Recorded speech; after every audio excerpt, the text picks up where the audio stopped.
I don't know what film that was when it says the boys are back in town. It was a song. Or was it 48 The hours? boys are Or back in town. The yeah, boys remember are the film? back in Was town. was it Right, 48 hours or was it Beverly Hills Cop? The boys are feels back like in town. 48 hours. Okay, maybe it was 48 hours anyway. Yes, yes, yes. Well, it is really good to see the three of you this fine evening, afternoon, morning, depending on what part of the world you're in. Um, this is really a special episode. I didn't realize how hard it was, but it should be a fun one as well. So So, but I'll start with you, VJ. Last week it was Last time we met, it was VJ and Stevie in the same frame, but difference today. How's it going? good. I've been all right. Just somebody's reached out to. They want to do some events. There's a household DJ in the UK. Used to work with Universal Records. That might be enough of a clue for some people. Um, he wants to do some events, so I'm So looking at possibly doing something. Okay. Let's see what is possible. What we can do. I don't know. So that's the only music related interesting news that I've got really that I can think of for now. But Okay. everything else is good. Okay. So we got 312 312. Welcome, welcome. I don't know what area code that is anymore. Is that LA? Old school flavor. I know you said you missed it last time. I'm glad you're able to make it today. Derek from Minneapolis, Twin Cities. Welcome. Okay, what is that? Gotcha Good Recordings. Who is Gotcha Recordings? Glad you're here today. Mac, if there's ever a teacher's pet who follows the rules and terms and conditions, it's Mac. He checks in, makes sure, okay, is it this way and that way? So he's always on point with that. Okay, somebody else is going to have to pronounce some of the names. I struggle with these ones. But is it Darlene Polo? Welcome. New edition. Can you stand the rain? Well, goodness, we have to have one of those songs. I wonder whoever will put it on. Miss Seven, you're out from Paris. Bonjour, bonjour. Glad you could make it with us this evening. Okay, Stevie, DJ all day. Good to join. Good that you joined us. Stevie, how's it been for you? Oh, it's been great. Episode, I think I'm up to number 8 now of In Search of New Jack Swing. Went out at 4:00 on my channel this afternoon. My trip to Liverpool was incredible. Please go and watch it. I'm back on the radio this month on Legacy 90.1 FM on Saturdays from 12 till 2 p.m. Legacy901.com. I couldn't get a recording of the show yesterday because my USB stick was busted. So I need to get a new USB to record the show. I've also got a new Jack Swing DJ spot in a record store coming up on September the 20th. Saturday afternoon in the Vinyl Resting Place record shop in Affleck's Palace in Manchester. So plenty going on. And I'll stop with my shameless plugs. There you go. No. Anyone, I didn't realize that Stevie, one of the biggest Afrobeat stars on the planet, era star, she's touring with Coldplay. And Stevie was one of the first people to interview, actually the first person to interview her in the UK. It was from when he was on his radio show. But he's just on his channel released the video, the interview, and it's very fascinating to see how when she was just starting to where she's at now. So please go check that out. Please watch that. It's got a great video edit from Mr. Halftime Chat himself. He's spruced it up. It looks $1 million. Okay. You know, what? You're some Steven Spielberg. Steven Spielberg. Yeah. Okay, Dio. Welcome, Dio. Go Dutch Recordings, Stefan. All right, much better. Thanks very much, Stefan. Hopeful, glad you could make it in today. She said saw a drone show for the first time yesterday. Speaking of terms and conditions, I'm in the pages for the team. Okay. So terms and conditions for tonight's episode is one song, one artist, one album, and so we should have on any of our lists 10 songs, 10 albums, 10 10 different singles from our artists. Yes, Christopher Lamont, welcome. Yes, and my friend's birthday is, when is that? 9/20. Okay. Hey, Racer. Good evening, Dr. Racer. Glad you can make it. All right, Knight. He's just bought the VIP. Had a limo escort him straight from LA back to today's episode. So we are pretty much very privileged that he could make it in this evening. How's it been? It's been good. I will say for me, the latest update, and update is a well-chosen word by accident, but it's totally relevant, is because I just got done with probably the busiest summer of my life. I went back to njsforever.com and realized the last update I made was like May something this year. So I went back and just uploaded all the podcasts that we've done, and then just updated the site. So now it's like back up to date, but it was just sitting there, just not being updated. And I had other sites as well I work on, but I just did that update this past week. So that was just felt really good. The other thing I'll say really quick though is DJ All Day talked about remixes, and let me tell you something, like that was absolutely discussion amongst the four of us, and I felt pretty strongly about it. But I think the way we aligned, and I think it's a good rule, is the remix has to be like what the main mix was, right? Because we all know during the New Jack era there'd be the album version, but then when the video came out, the video might be a little different, like the video edit. You know, so I felt like if it was like, I think it was The Things You Do, I think Gina Thompson you mentioned. Yeah, that's the main mix, right? So if it's that, cool. But if it's like, you know, some random remix that you can only get on like the 12-inch from like Discogs, like whatever, you know, like that doesn't count, you know? So, but so it does matter. It's a great question. And yes, I do have not one, but two remixes, but they're like the main mix, right? So anyway, I'm doing great, and I'm super as you can see, because I hate it. Yeah, and the thing we said about remixes, because Stevie and VJ are music connoisseurs, so you know they would have a rare remix, you know, that with Ghostface at the background and stuff. You know, they're like, man, I know, and the common man like myself would never have seen or heard of it. So it then takes away the spoils when it's just like so obscure. And as I said, it is great having them when they can talk about any single, any remix. But when we're doing this, we try to play fair for all of us. But yes. Well, Nandi, big question. How have you been? Because you've asked us how are we been. How have things gone with you, mate? Yes, sir. How are you? I think it's been good. You know, I wish summer could be all the way to the end of September, because you know, having to get up at 5:45 to get the kids ready to take them to school, then go to work and stuff is a long day. Outside of that, this is always definitely my guilty pleasure. So I'm definitely appreciate this kind of time away from the busy hustle of stuff. So yes, things have definitely been great and fine. And yes, so and you know, I've been doing this for 5 years, but when you have to get a new interview with somebody you've not met before or don't have no connection, it is always still a hustle. So yes, still trying to make connections. I think I just got connected with Gordon Chambers, a well-known R&B producer. So hopefully I can get him. And yes, so yeah, it's always still a hustle, and which is fun. All right, so tonight's the night. We have got our we're doing the mail groups. How did you guys find, and I'll probably start with you, VJ, how did you find having to find 10 songs by 10 different male artists and then rank them from 10 down to 1?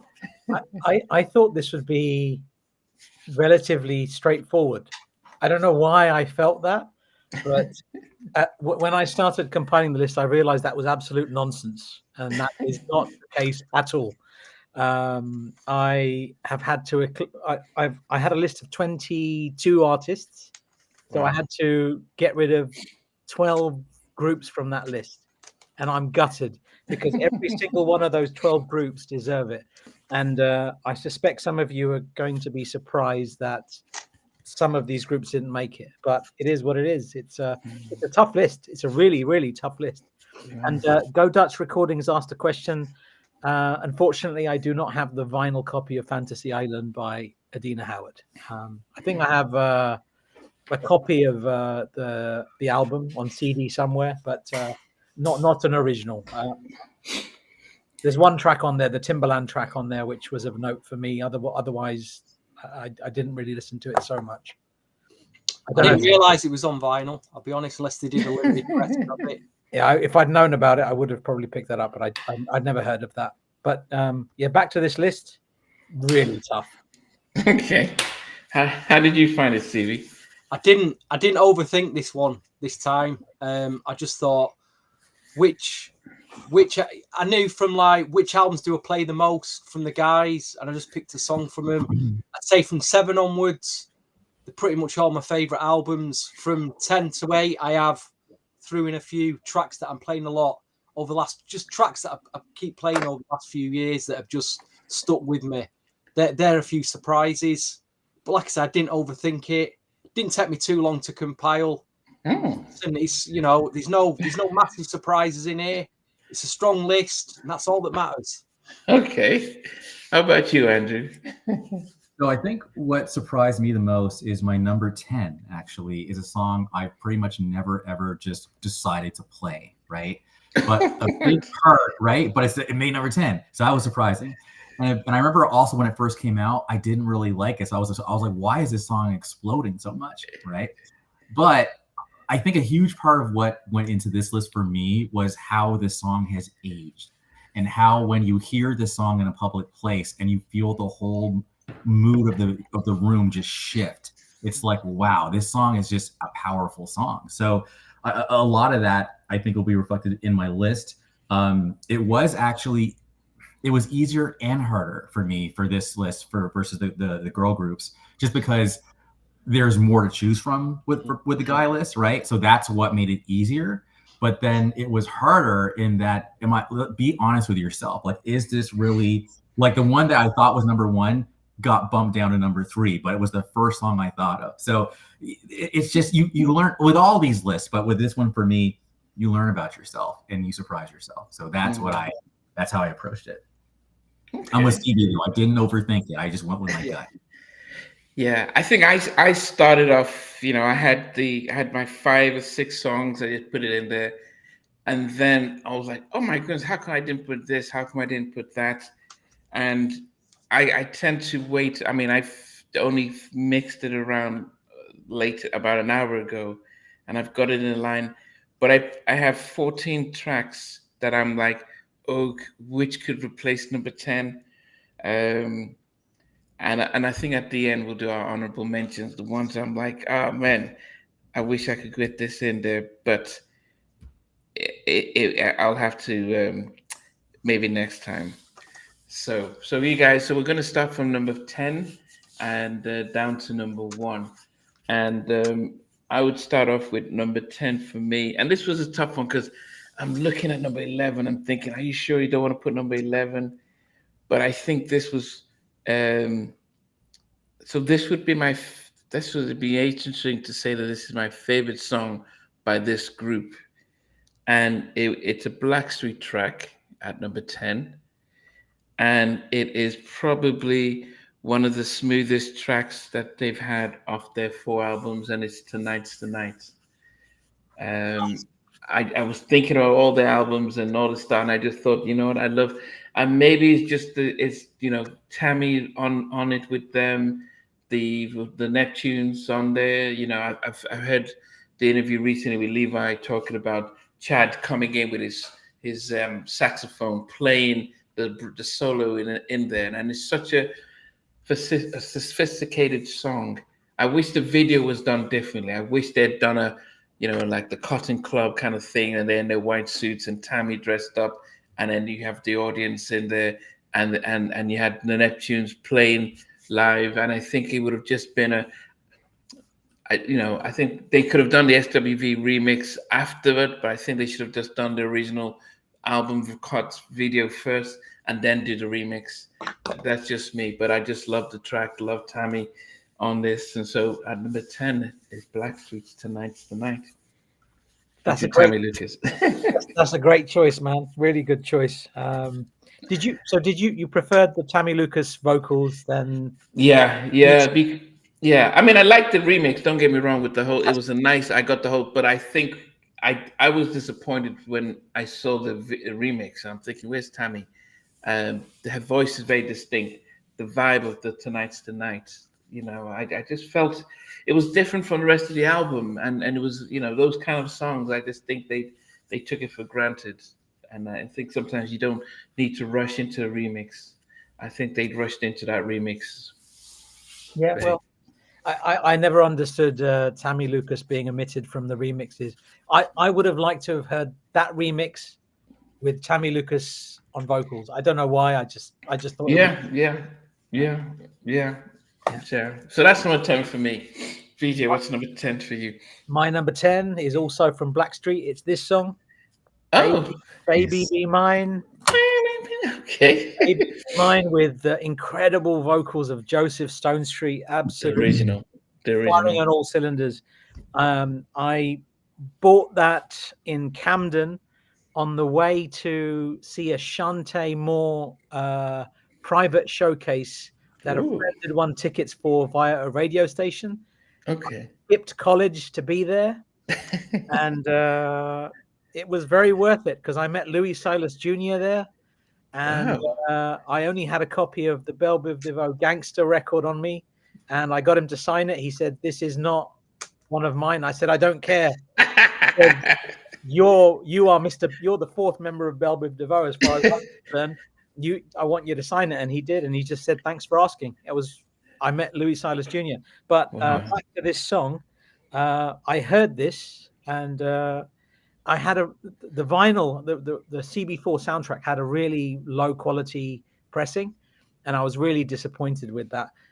CDs were too expensive. I didn't have the budget for CDs. I always got the LPs. But Baby Be Mine, it samples Zapp's Computer Love from 1985 and also Funk Inc. Cool Is Back from 71. I love this song. It's fantastic. And Blackstreet, Baby Be Mine. My favorite mix is the dub mix, which is available on many of the singles. But Baby Be Mine, original mix, very happy with that at number 10. Okay. I have to apologize because I did not realize that people had been commenting in here. But everyone, welcome in here. And Dallas and Christopher, I mentioned you. Joachim, Zay, welcome everyone. All right. To Blackstreet. You were in college and Shantae Moore was performing it. You can tell she looks good for her age. That's what I can say. It was fantastic. I'll tell you something about that meeting after this podcast is over, but we'll leave it at that. Yes. Iris, welcome. All right, Stevie, number 10 for you. I've got a lot of great choices coming in from the viewers this evening. I mean, amazing. Soul Tribe, I just wouldn't even thought of that. They were a great group though, that one album. They did one album, didn't they? Guy Dogged Me Out. Someone's picked High Five. She said. Miss Swabby. Oh, I love that. I love that. She said. Swabby on picked Deja. Yeah. She included Deja Groove. That album didn't even come out. Picking things that didn't even get released. Anyway, this group who've made my top 10. My number 10 had what I call an undefeated 4-album run on a major label in the 1990s. In the 2000s, they went the independent route.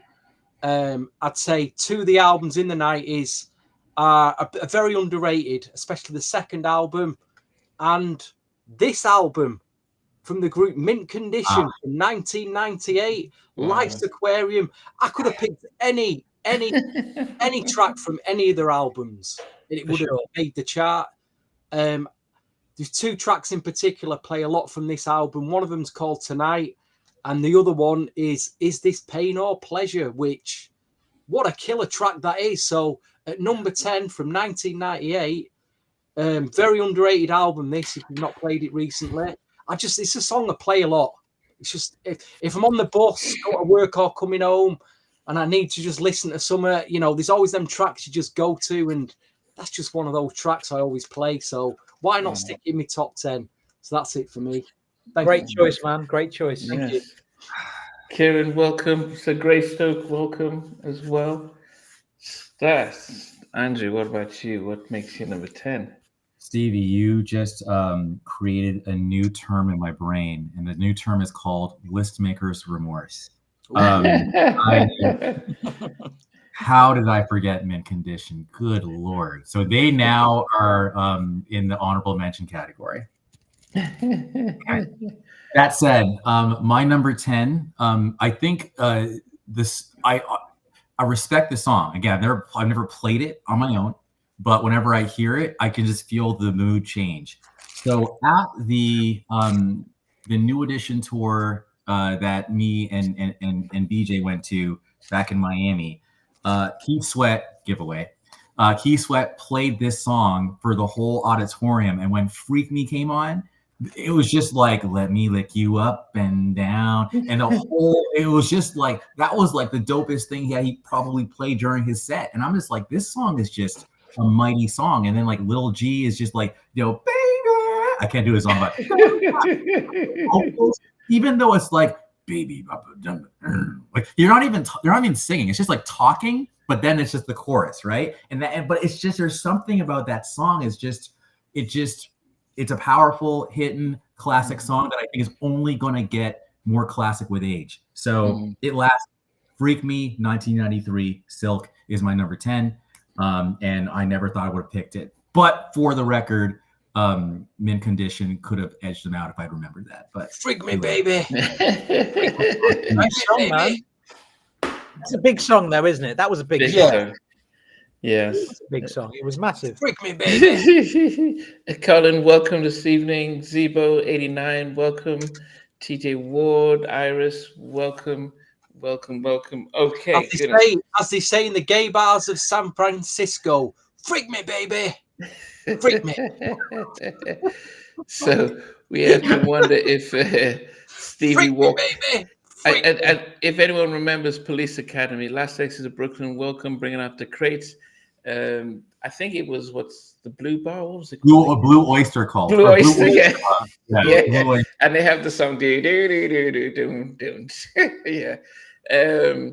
Yes. Okay. Number 9 for me. I'm surprised this got to number 9, but when somebody said, she said, I remember. Yes, that we did. Stevie, Sheldon, and I did a high five countdown, and it was amazing just going through their catalog and picking songs.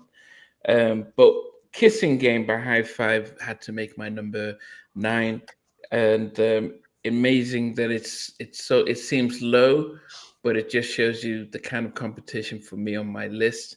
And I do remember one of the things about Kissing Game is that it's just such a happy song. It just lifts you up. You know, Teddy's first number 1 song on the Billboard 100. And it's a song that he's only learned to appreciate since the pandemic. So when he does his shows, he performs it with Remember the Time. And people are like, oh, you did that? And I think it's because of the nostalgia.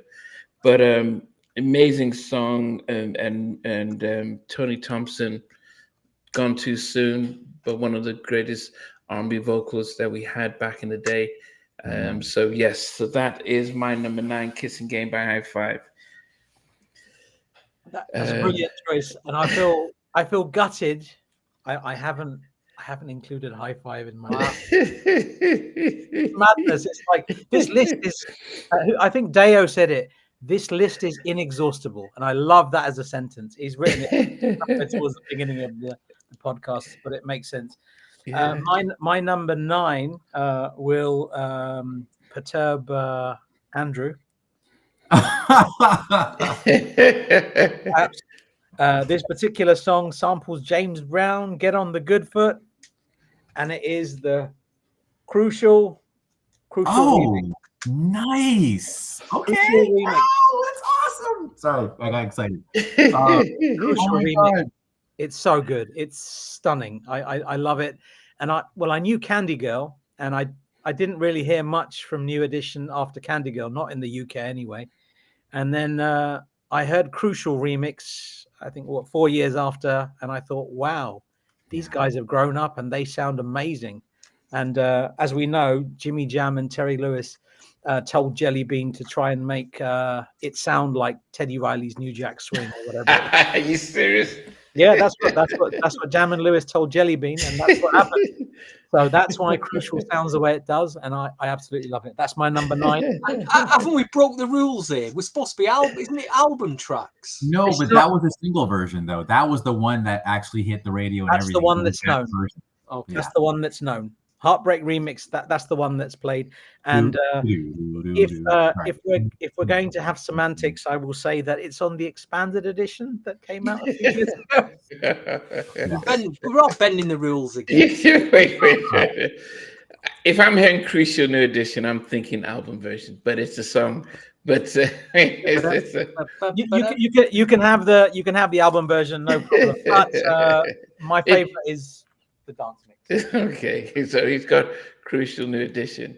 Yes, it was Teddy, Dave Way, and Bernard Bell that did Kissing Game. Stevie, what's number 9 for you? I'm just looking at some of these listener contributions. Oh, Old School Flavor picked number 9. Men with Charm. Not even seen that name for years. That was a really obscure choice. That I don't even remember listening to that album. Wow. Men with Got the World, Joe. That's a lot of body. That's a big track.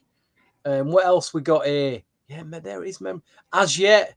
That's what Sir Greystone picked. Hard to Say I'm Sorry.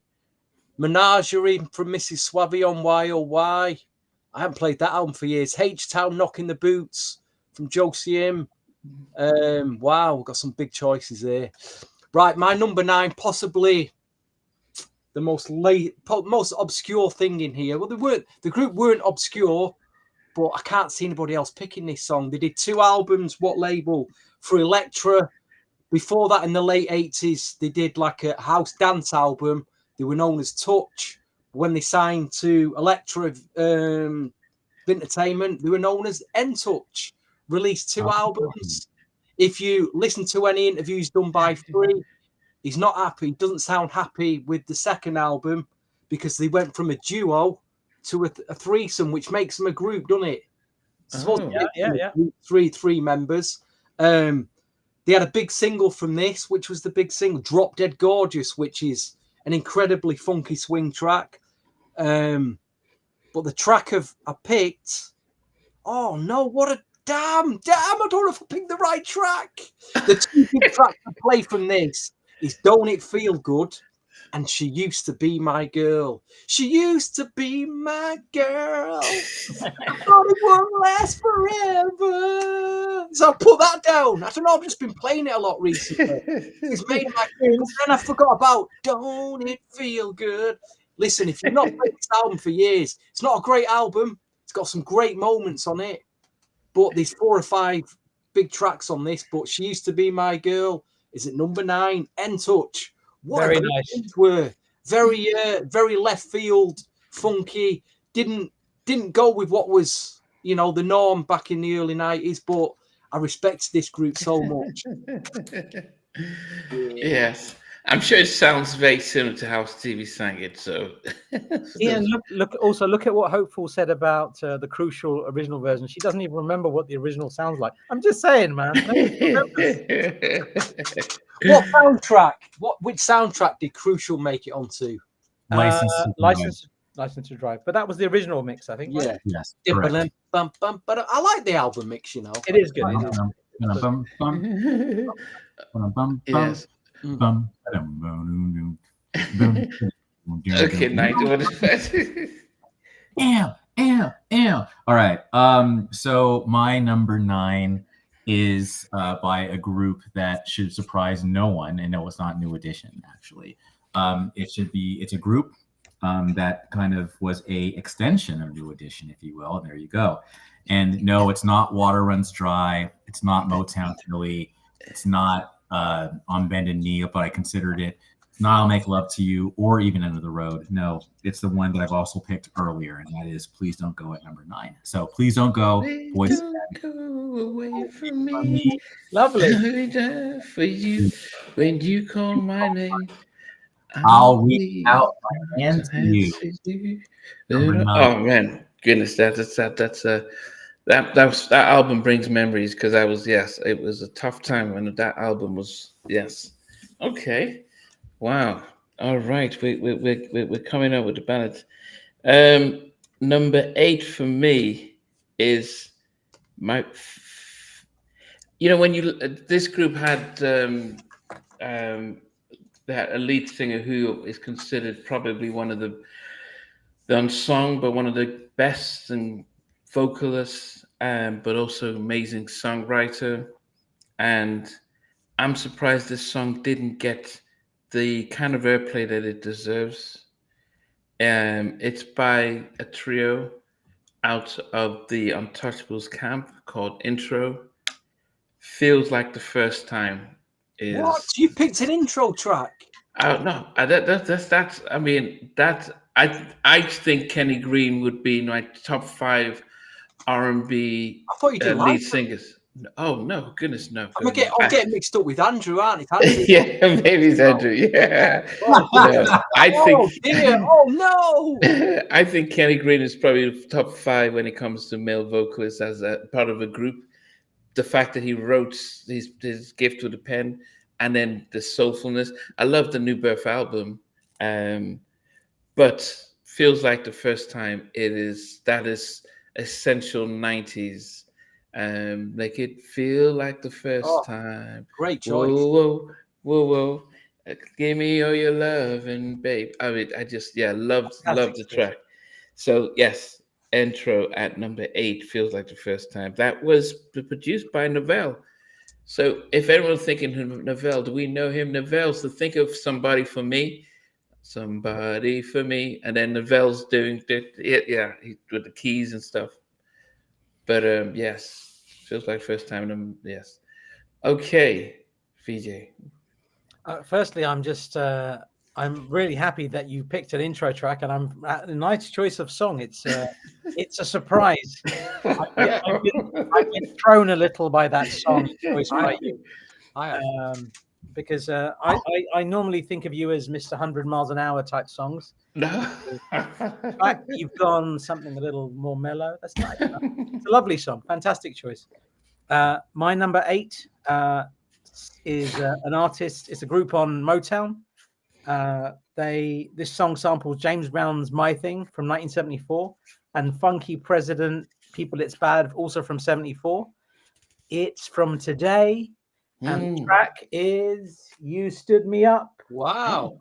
What a tune, man. What a tune. Wow. It's such a big tune and I love it. I could pick any song by today, but many songs by today, but You Stood Me Up is my choice today. I love it. It's fantastic. Proper New Jack Swing track. And it's, when you play it, all of a sudden your mood is lifted and you just feel good.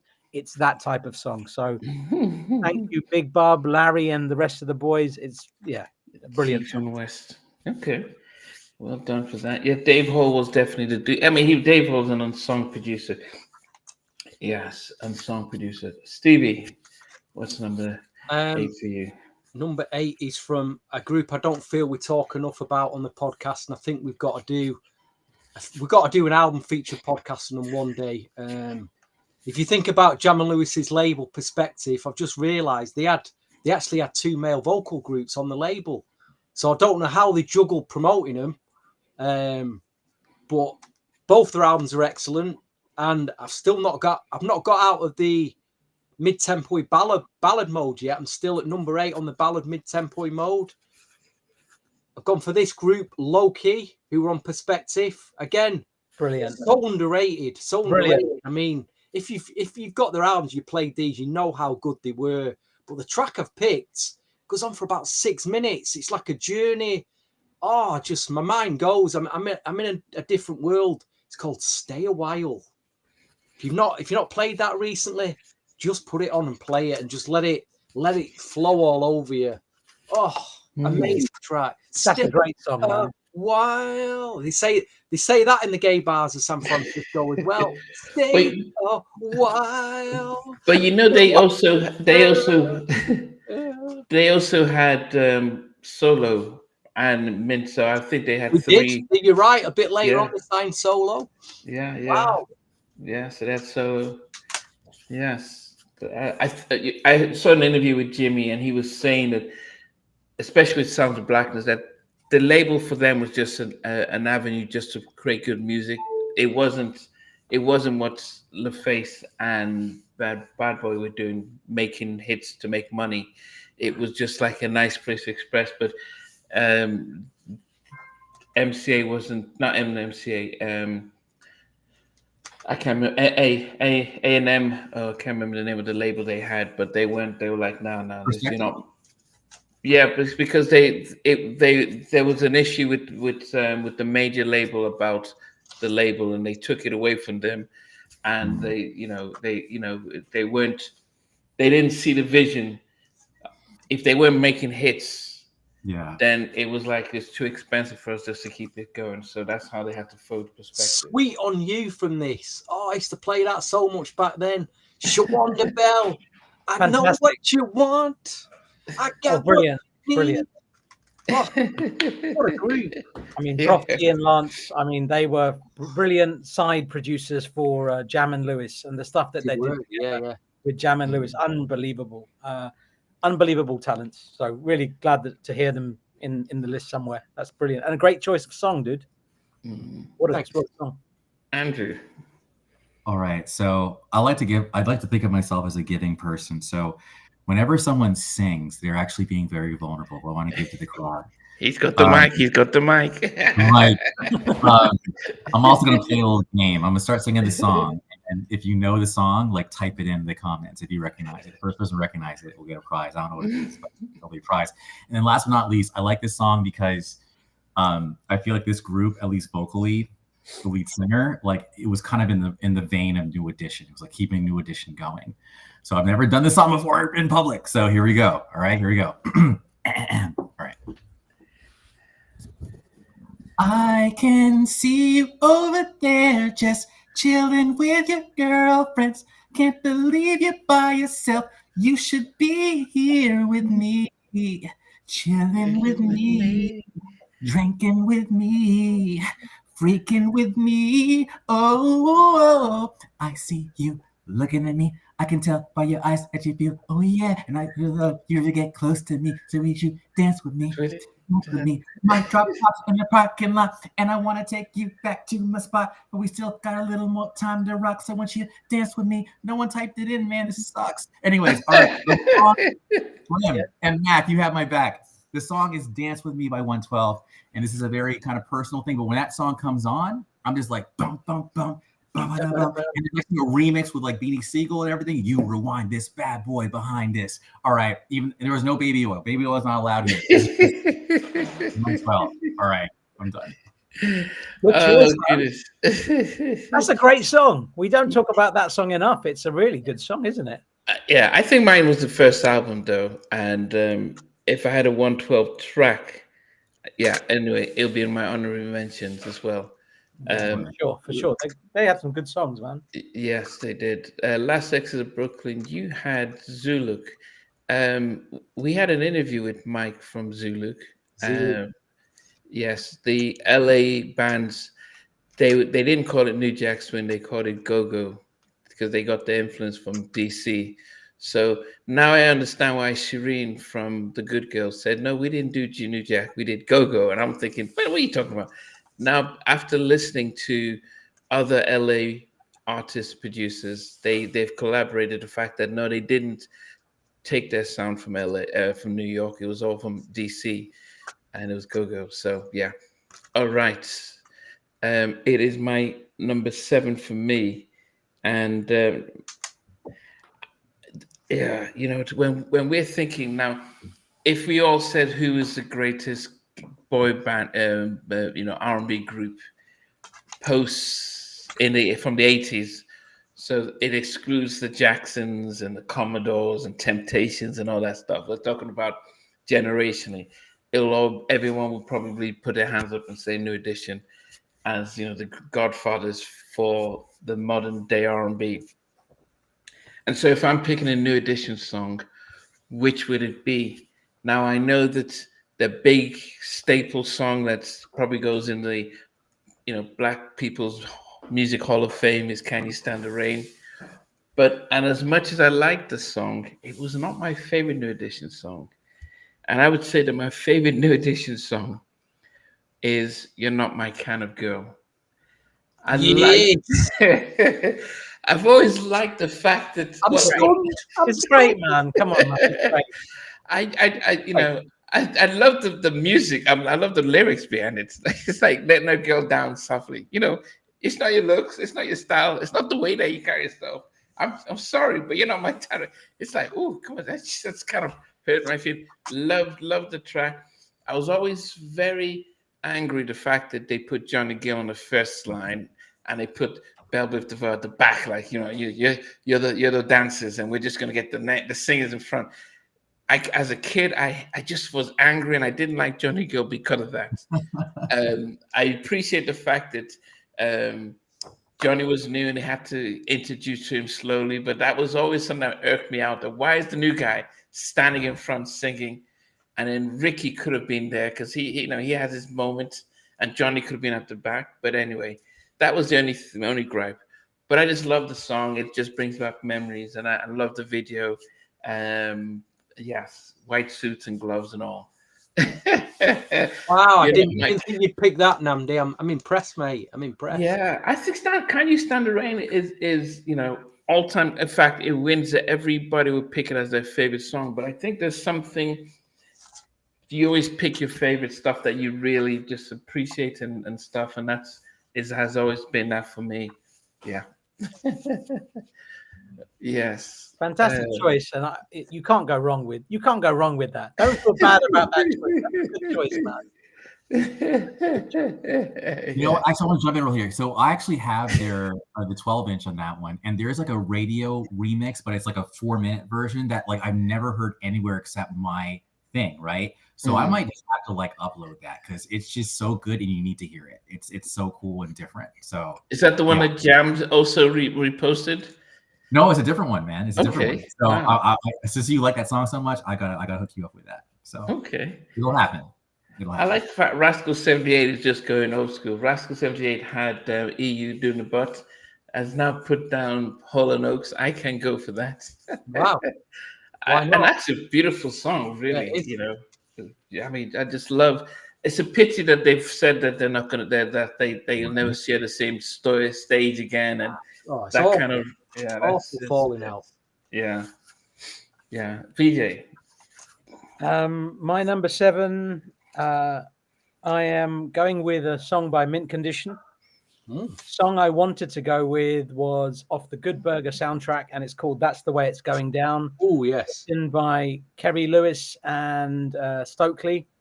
Brilliant upbeat track, but I had to go with the song that is sampled at least 32 times, and it is the ballad of ballads and maybe the best ballad ever of balladness, and it's "Pretty Brown Eyes" by Mint Condition.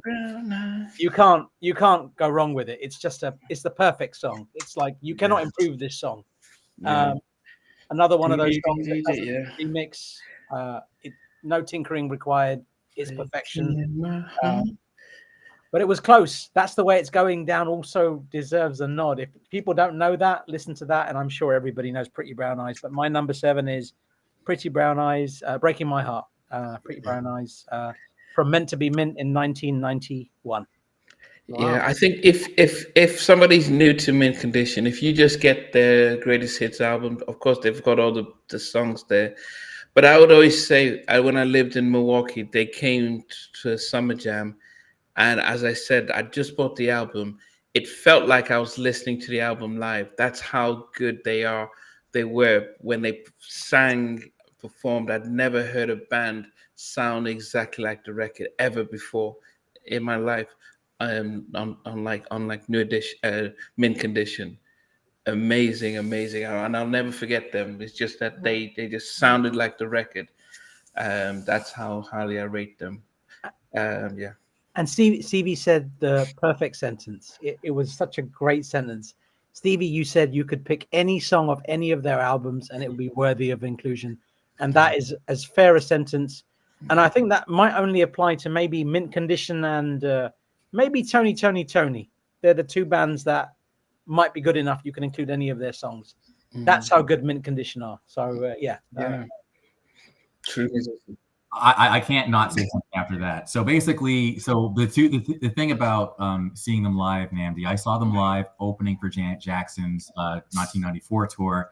Tony's were originally opening for them, but then Tony's left, Mint Condition replaced them. And this was during the I think it's the Chocolate Factory. It was it was the second album, and Someone to Love and You Send Me Swinging were like huge at that point. And yeah, I mean, I know this is not like honorable mentions yet, but it is indeed for me Someone to Love. That's the one I'll just put on because great I song. hear it. It's that song. Yeah. All right. Okay. Stevie. I mean, it's interesting that VJ's picked that because I can remember the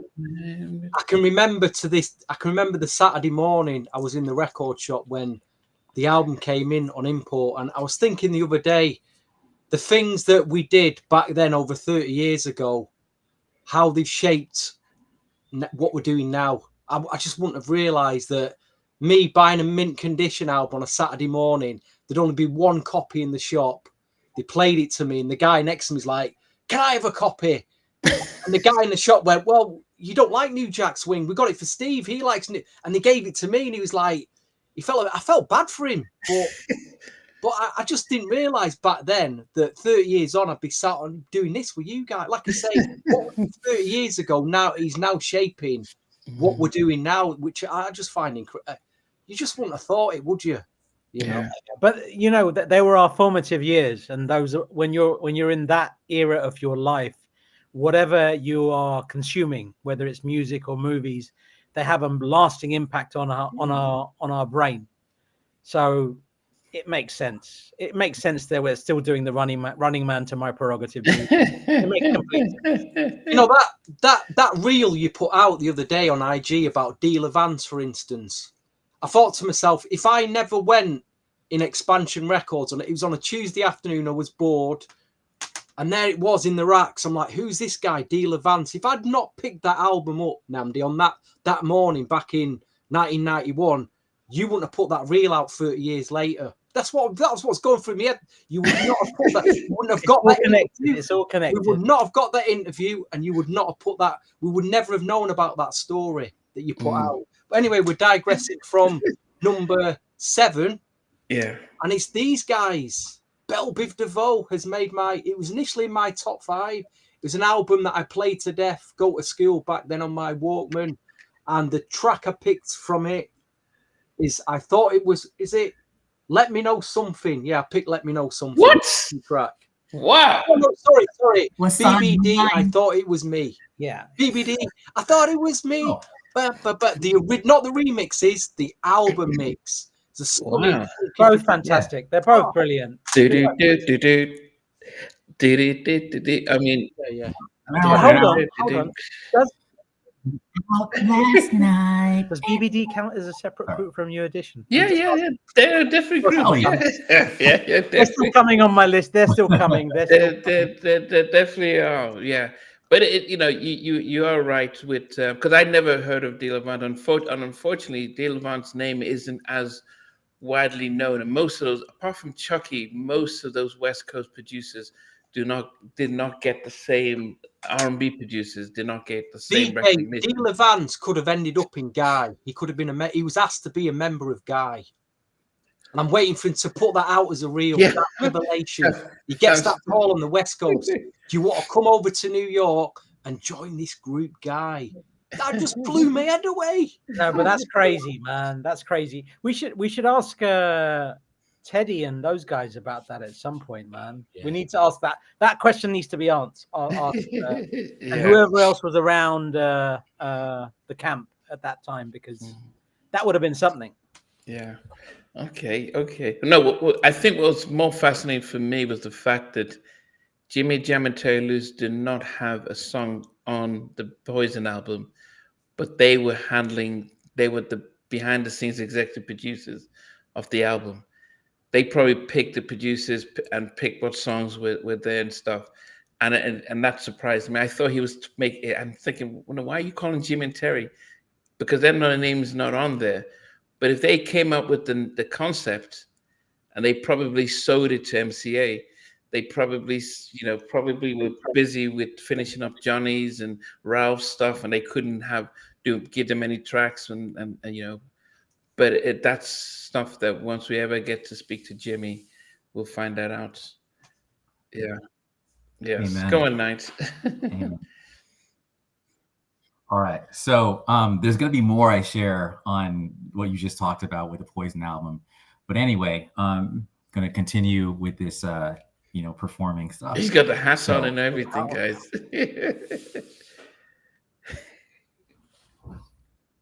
And trust me, I'm an introvert. Trust me, I'm not like this off the podcast. But anyway, waking, swing tonight. Please don't be too late. Yep. Girl, I'm ready to do just what we said. On the telephone, excuses about you had to work. Don't give me that, baby. You doing me the jerk. I ain't all about playing silly games. My telephone book has good and plenty names. I really don't know you.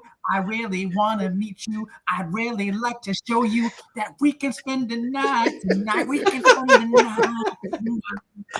Yeah, we can spend the night. When I was working on the list, Let's Chill was going to be number one, but then I was like, wait, someone talk about remixes, and I was like, oh shit. And sorry, but the thing is, right? That's the version on the video, right? So for me, it's like if you're gonna count the video, spend the night all damn day. Right. To this day, my favorite guy song, that one has to be the Weekend. Weekend. Media mix is different. It hits different, man. It just hits different. Oh goodness! I remember hearing Timmy say, "Yeah, Teddy was dating some girl called Donna back in the day when we were kids, and he puts her name. They put it, hey Teddy, here's Donna."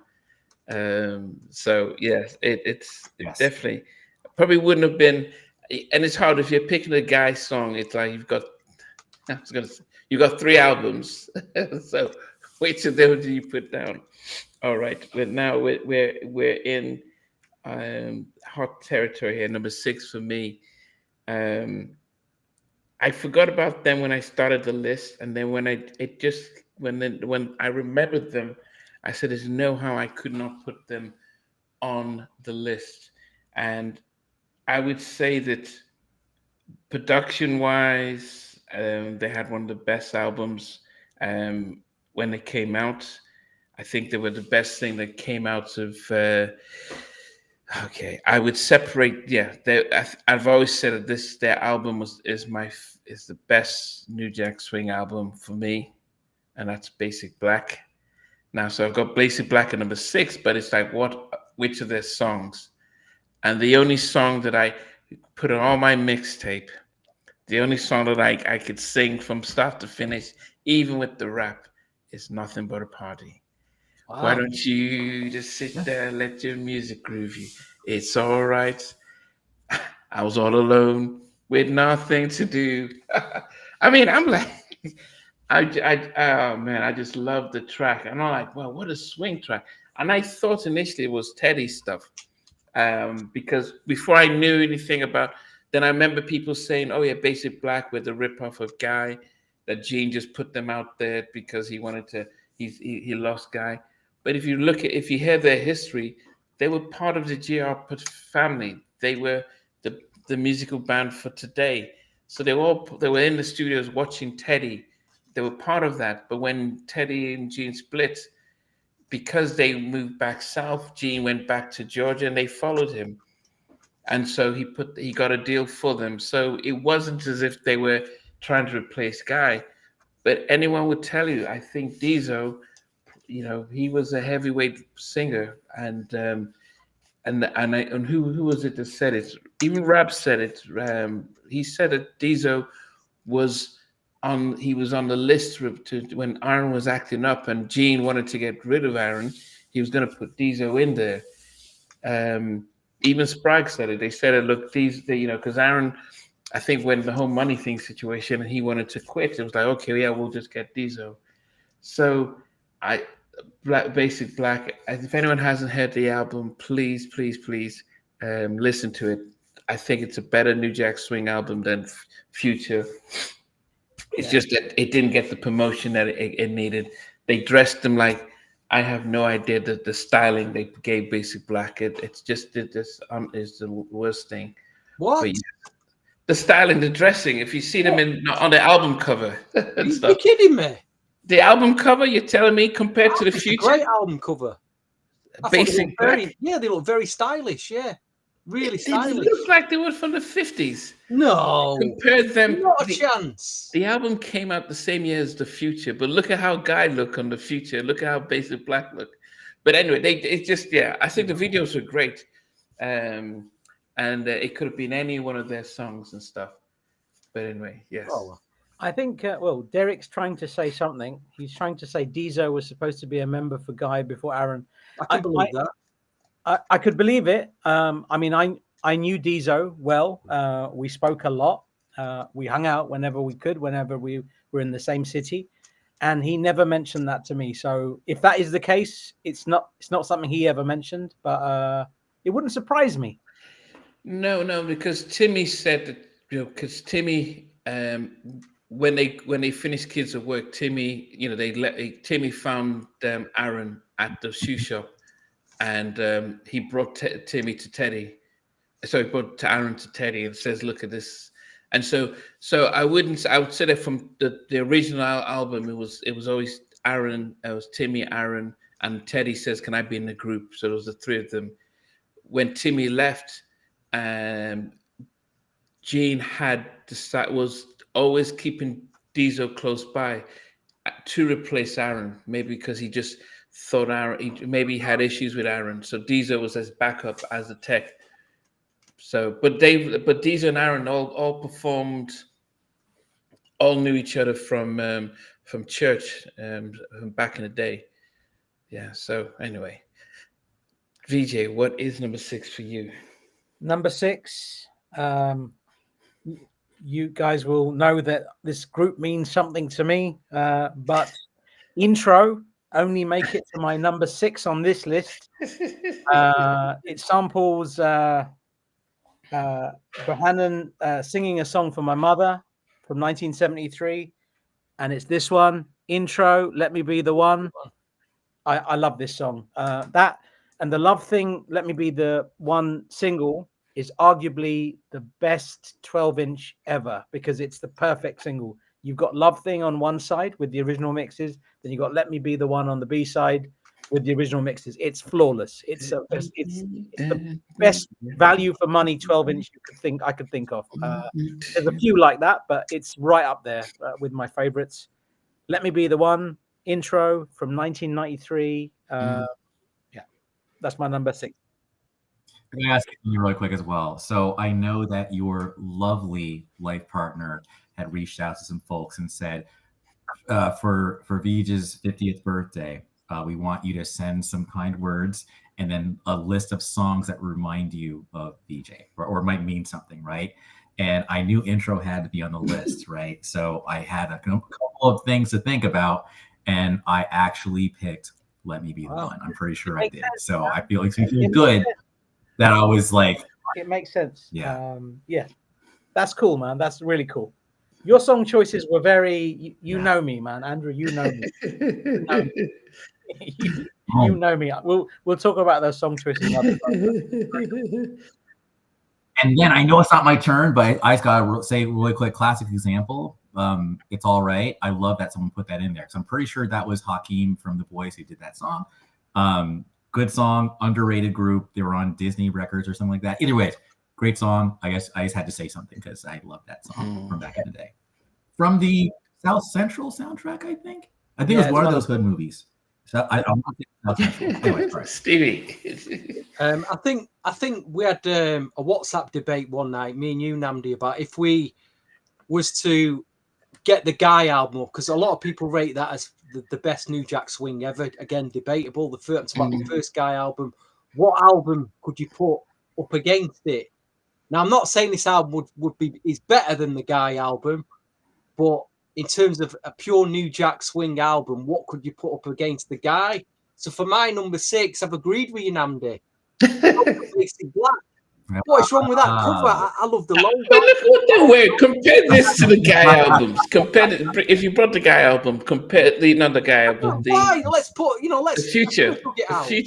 Because they're in 3 colored jackets. Yeah, no, but they're just synchronized, mate. They're synchronized. Yeah, what are they wearing? What are they wearing? Come on, VJ. Night, tell me. I'll ask them too. You know what I mean? I just, you know what? Me and Andrew are both. I'm going to talk for Andrew right now. Two friends are having a discussion, and me and Andrew will let you guys. As you were. Yo, we're on the same page. My thing was, his name is Saul, my name is Paul, and that's between y'all. You know? But what song did you pick from it, Stevie? Well, I realised the best, if I'm really honest, the best song on this album is Special Kind of Fool. It's an incredible song written by Zad, but it's the song that I just play the most, and I think it's Diesel's vocal and his ad-libs, and it just kills me every time I listen to it, and it's Don't Make Me Fall in Love. Don't make me fall in love. Oh my gosh! Yeah, they say that a lot in the gay bars of San Francisco as well. Don't make me fall. So you can tell that Stevie went on holiday recently, and he's just come back, and so he's trying to let us know how his trip was. Yes, incognito. So I'm sure he had a good time. Yes. Hopeful says, I Googled the cover. They looked uncomfortable in their posing. Oh, give over. Give over. And she said, look at this. He says, Mr. Mayo, you're being Teddy Riley's proud mom. But come on, if as an album, a New Jack Swing album, this is a very, very strong album. There's only really Stupid, which was a bit, the end track was a bit. Yeah. But the rest of it is just, you could play it all the way through. It's a great album. No, but as I said, this is my favorite New Jack Swing album. I think it's better than The Future. I think the Guy album is probably one of the greatest R&B albums. Apart from, say, you had Groove Me and stuff, but I think I feel more new R&B, really core, hardcore R&B. And I think when you had the whole Basic Black, I think it was like, oh, let me do the Teddy swing and in that. But when I think of the Guy album, Goodbye Love and Don't Leave, and I can't remember, Don't Leave, and Peace of My Love. Peace of My Love, sorry, all that. I think that's more R&B. Groove Me was what it was, but Groove Me and Nothing But a Party are two different. They don't sound anything alike. So Marco's saying a couple of things. Marco, well. First thing he said is, like, this is going back a bit. He said that there are only 3 good songs on Basic Black album. Discuss. Look, as I said, which 3 songs he's talking about? That's a good question. Which one? As I said, from She's Mine. It's all right. She's Mine. Whatever It Takes. Nothing But a Party. Special Kind of Fool. There's 4. Baby, Can We Talk? That's a great song. Baby, Can You Talk? Don't Make Me Fall in Love. That's another great song. Yeah. It's debatable. It's a great. It is. Yeah. As I said, for me, if I had to choose, I mean, as I said, anyway, don't want to digress. Night. What's your number 6? I'm getting a little self-conscious. I sang too damn much. No, but I'm actually I've done this song. I've sang it before, so I'm not gonna sing it again. So I'm gonna keep this one nice and simple and straight and short and sweet. And that is my number 6 is by a trio who's related to a super producer. 2 of them are brothers. And the third, of course, is like marketed to be a cousin, but he was never really a cousin. Well, I did think he was the cousin to L.A. Reid. And that was the marketing. Like it made sense too. Yeah, it does, right? But yeah, no, it is After Seven's Ready or Not. I love that song, and that is my number 6. And that's all I got to say about that. You want to hear me sing that? Go back if you want. Yes. So great record. Keith left the group. Yes, it's only Kevon now, and then 2 other dudes. And he left pretty well, by the way. Kevon is like 90. I think Kevon, as you know, he vocally powerhouse. When he, you think of One that comes in to close the song. I think Kevon was the gold standard when he came. Okay, I'm going to close the song, and stuff. I think he could sing anything. Andy, I got to jump in. So there's a song called "Truly Something Special," and Kevon comes in on the end of that one, and I remember being so jealous of his voice. Like he just makes it look easy. His voice is it's high. He can he should go officially. No, I'm joking. If you remember when they did the "Can You Talk" challenge, the Tank did. And Kevon sang it almost as if, and I said to him, was it written for you guys? He says, no, it wasn't. But he was the only one who could sing it in just like, this was a song that could have gone for us and stuff like that. I think definitely he's just on another level. But Keith said the only track he was able to shine was Ready or Not. And, he had that, he just had that little part there, but he said that after all these years, he was expecting to be able to sing more, and he just said it's enough. So he's just finally left and gone solo. Okay. Before you do that, I just mentioned After 7, and I wanted to show you this previously. So do you remember I showed this to Stevie when he came down. So this is part of a promo box set for the second album. Mm-hmm. And it's in this little box. After 7, it says on the side. And I don't know if you can see that. You got to watch, yeah. There's 7, and it says Taking My Time, which is the name of that album, which is just random promo nonsense that nobody needs, but is a bit gimmicky and a bit fun. But does it work?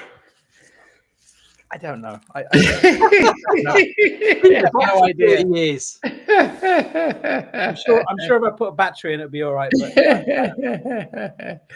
Ezekiel, long time. Glad you could make it. And Chim Beats, giving you your shout out. Okay, top 5. Let's get to top 5 for me. And let me just make sure I got this sorted out here. Okay, number 5 for me. Oof. I almost wish this could have been higher, but it's just a classic. I wish this group could have been much higher because they came out with bangers after bangers. We talk about Mint Condition, but these guys were ahead of them. These were the forefathers. The big disappointment was they were a group of 6, but then marketing and labels and management says, we're just going to put the 3 of you up front, and the rest would just be considered your backing band, which has caused that split. And I'm sure everyone has seen the documentary on The Real Tony. And I was fortunate to interview Jubo and the rest of the guys. They're sharing their story. But a song that they all took part in, which when it came out, I can't remember why it didn't get to number 1. But Anniversary, it is such a vibe. It was produced and written by the Tonys, but I love Anniversary. It is just probably one of the songs that when it came out, it was almost like, okay, we've got another Black anthem here. Beautiful song, and You can play it at any occasions and stuff like that. It was tough when I was picking a Tony song because I could have picked Slow Wine, Lay Your Head on My Pillow, Raised in California. It was they just me and you. They had hits upon hits on those albums, and it was really and feels good. But I was like, if I had to pick a Tony for this list, it had to be Anniversary because I think universally it was just on another level. So Great choice. Yes. Beyond great choice. Love that song so much. Love Yes. Okay. Yes. Okay. A lot of people are bringing in some low key. I've got a thing for you. I remember that. Something in Your Eyes by BBD. I Do Need You. That was the Timmy Gatlin, right? Timmy Gatling, Alton Woki Stewart track. Yeah. Yes. Okay. Great picks. Housekeeper. Remember them? Men of Vision. Fantastic. Let me be your housekeeper, girl. Do. Okay, VJ. My number 5. Very difficult, this choice actually. I very badly wanted to put Gangsta by this group, which you would have seen on Fresh Prince of Bel-Air. It was on the UK European issues of the Hootie Mac album, which Andrew loves. Andrew loves Hootie Mac. Do you know we need to okay, we need to because it was a shock to that when that came out. I was like I liked Hootie Mac, but Andrew he's beyond me. He loves it even more than I do. He's like stratospheric. Hootie Whack. Sorry, guys. We're going to do a review of it one day. When I've got my album choice, one day it's going to be Hootie Mac, and we're all going to be on it, and it's going to be great. But we probably would need to do that album just to try and understand what was happening in '93 and why they decided to go the production direction they went to, because it made no sense. They should have done an intro album. They should have said, okay, Kenny, give us your songs. Or something like that. It just made no sense. But anyway, I digress. Go ahead. So Gangsta was my song that I wanted to put, but I didn't. And this song samples Average White Band and Benny King, A Star in the Ghetto from 1977, the Winstons, Amen Brother from 69, and Graham Central Station, The Jam from 75. This song is so iconic because it brought everybody back together, and when that video came out, it was beyond iconic. We were done when we were like, what? We're alive, man. We're alive at this moment, and this shit's happening right now, and it was so exciting. And it is Belle Biv DeVoe, Word to the Mother, off WBBD Boot City remix album, produced by Wolf and Epic. I love this song so much, and I'm not saying it's better than Gangster, but this is iconic. There's so much. This song means so much, and because of that, it had to be. Who wrote the rap? Time will come when we will be as one. Gonna be the Johns, yeah. Nobody knows. What a tune, man! What a tune. They don't know the deal. Get back. We got to put this back together. What a tune. Power to the He's cheated again. He's picked a remix. No, but it was an album though. It was that It was on WBBD Boot City. It was on an album, right? Yeah, it was on an album. Sold over 1 million copies. It's on an album. It was on that album. So I mean, it wasn't just it was remix though. It was an album. No, it's not. It's on an album, man. It sounds completely different to this version on this version on. Yeah, but there's an album. There's no way you pick this mix. No, it wasn't that album though. It was the other album. It was the win with this on here, Word to the Mother, Ronnie, Ricky, Robbie, Ralph, and Johnny. Number 5. It sounds nothing like that. Yeah. Single. We're talking about different albums, dude. What the hell? Yeah, it was the.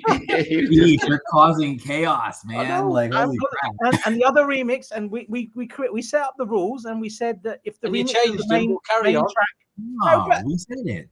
Yeah. It was the album though. It was the album. Remember the Bobby Brown How did you agree? This is the first time you ever agreed this, Namdi. Your standards are slipping here. Of an album though, because if you think of the Bobby Brown remix in the key of B, he's got he had an unreleased song from the Bobby album that was on that. Yeah. Two of them She's actually. I My Want Lady. You, I Need You, and She's My Lady. Yeah. So that was also on remixes in the key of B. That was also on an album. That also sold 500,000 copies. Yeah, if that was a good song, I probably could have put it in. Yeah. By So Bobby Brown. No, but anyway, going to Word that. of the Mother is my number 5. There you go. I love it. Brilliant.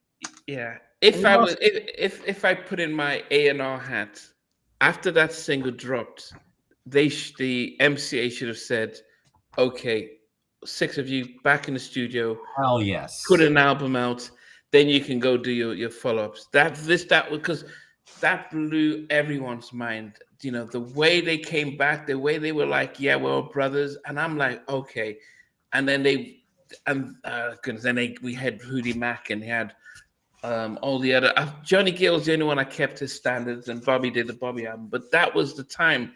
Come out with the New Edition album, then go back and do your stuff, extend the life. But and also Rascal 78 is saying that Gangster was never released. Gangster was never released on the US copy of Hootie Mac, but it was available on every copy in Europe, in the UK, Germany, France, Japan, every other country where these type of things are released. I've even seen a copy where it was released in India. It was available everywhere. It just wasn't available on the US copy. So it was. Yeah, no, because as soon as the album tanked, it was like, yeah, let's just forget it. And Rascal 78 is also talking about Boot Sneaker. We should leave that. That's another conversation. That's a big conversation. I know Andrew likes that song, right? You like Boot Sneaker? Love that song. And I Boot just want to Sneaker's amazing. What? I want to co-sign. Hopeful said the Jay Leno performance of Something in Your Eyes was amazing. And yes, I actually think that was vocally the best performance I've ever seen Ricky Bell do. If you haven't seen that, guys, just look it up on YouTube. Something in Your Eyes, Jay Leno, Ricky killed it, destroyed it. That was the only song that gave that album, took it to gold. But that was a classic Babyface song. But yeah. And Sauvignon has said that Hootie Mac is BBD's best album. I didn't say it. I didn't say it. Somebody else. I know she said it. What? I do you know what? I've not listened to it since it came out. Better than this. You just no. I'm not saying it's better. You know somebody who actually considers the BBD album, the 2001, like their favorite album. I'm just like, okay. End the podcast. End the podcast, everybody. Yes. Okay, goodness. Stevie, what's number 5 for you? Oh, we're on number 5 already. Again, another one at Undernard. Where should I position this in my top 10? It's ended up at number 5, an album that many of us have probably played to death. I think it's an album that I've overplayed. If I'm totally honest, the track I pick, I've heard it too many times, but I still love it. It's from Intro's first album from 1992, and it's Why Don't You Love Me? Wow. Why don't you? With the lately bass swing sound in it. Great track. Was it 92 this or 93? No, it's 93. I do apologize. But yeah, number 5. Again, an album you can play from start to finish if we're really honest with ourselves. But there it is. They made my top 5 intro. Thank you, Paul. Okay. Nice choice, man. Definitely. Very good choice. Okay. Andrew. All right. So this song was already mentioned, so I'm just going to say it. Okay. Yeah, this song is by High Five, and it came out in 1990, and it was it was actually definitely that year, besides the Do Me remix by Bobo DeVoe, that was my favorite song, and that song is indeed The Kissing Game, aka I Like the Way It by High Five. I think it's a very happy. The song gives me visions of rolling green hills and eyes.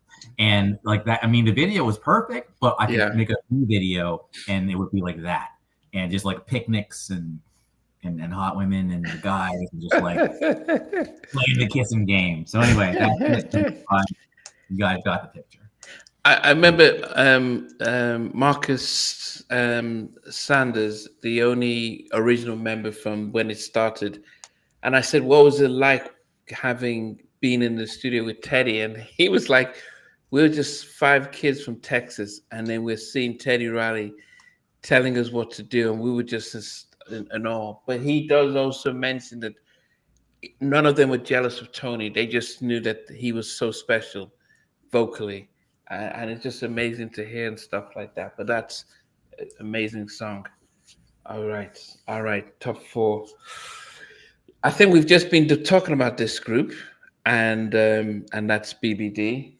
And I think this was one of those songs that I think from anyone that probably, if you've been watching this stuff for a long time, we know the kinds of songs that really pull on my heartstrings. And these are songs that say, "I'm sorry, please come back to me, don't let go, and when will I see you smile again?"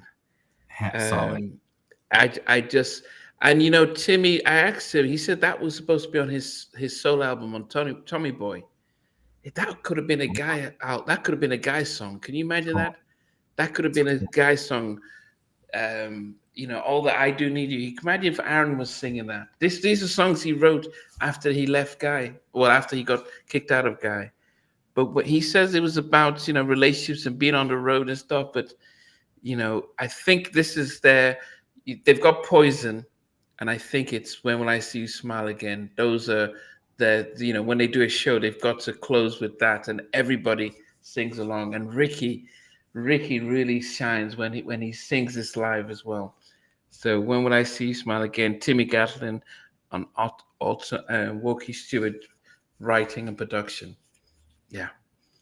Great song, man. Great choice, man. And people don't talk about that song enough, man. So really happy that you've included that. So nice to hear that included in your list, man. Really for the record, I'm holding back. I wanted this. I want to do dan dan dan.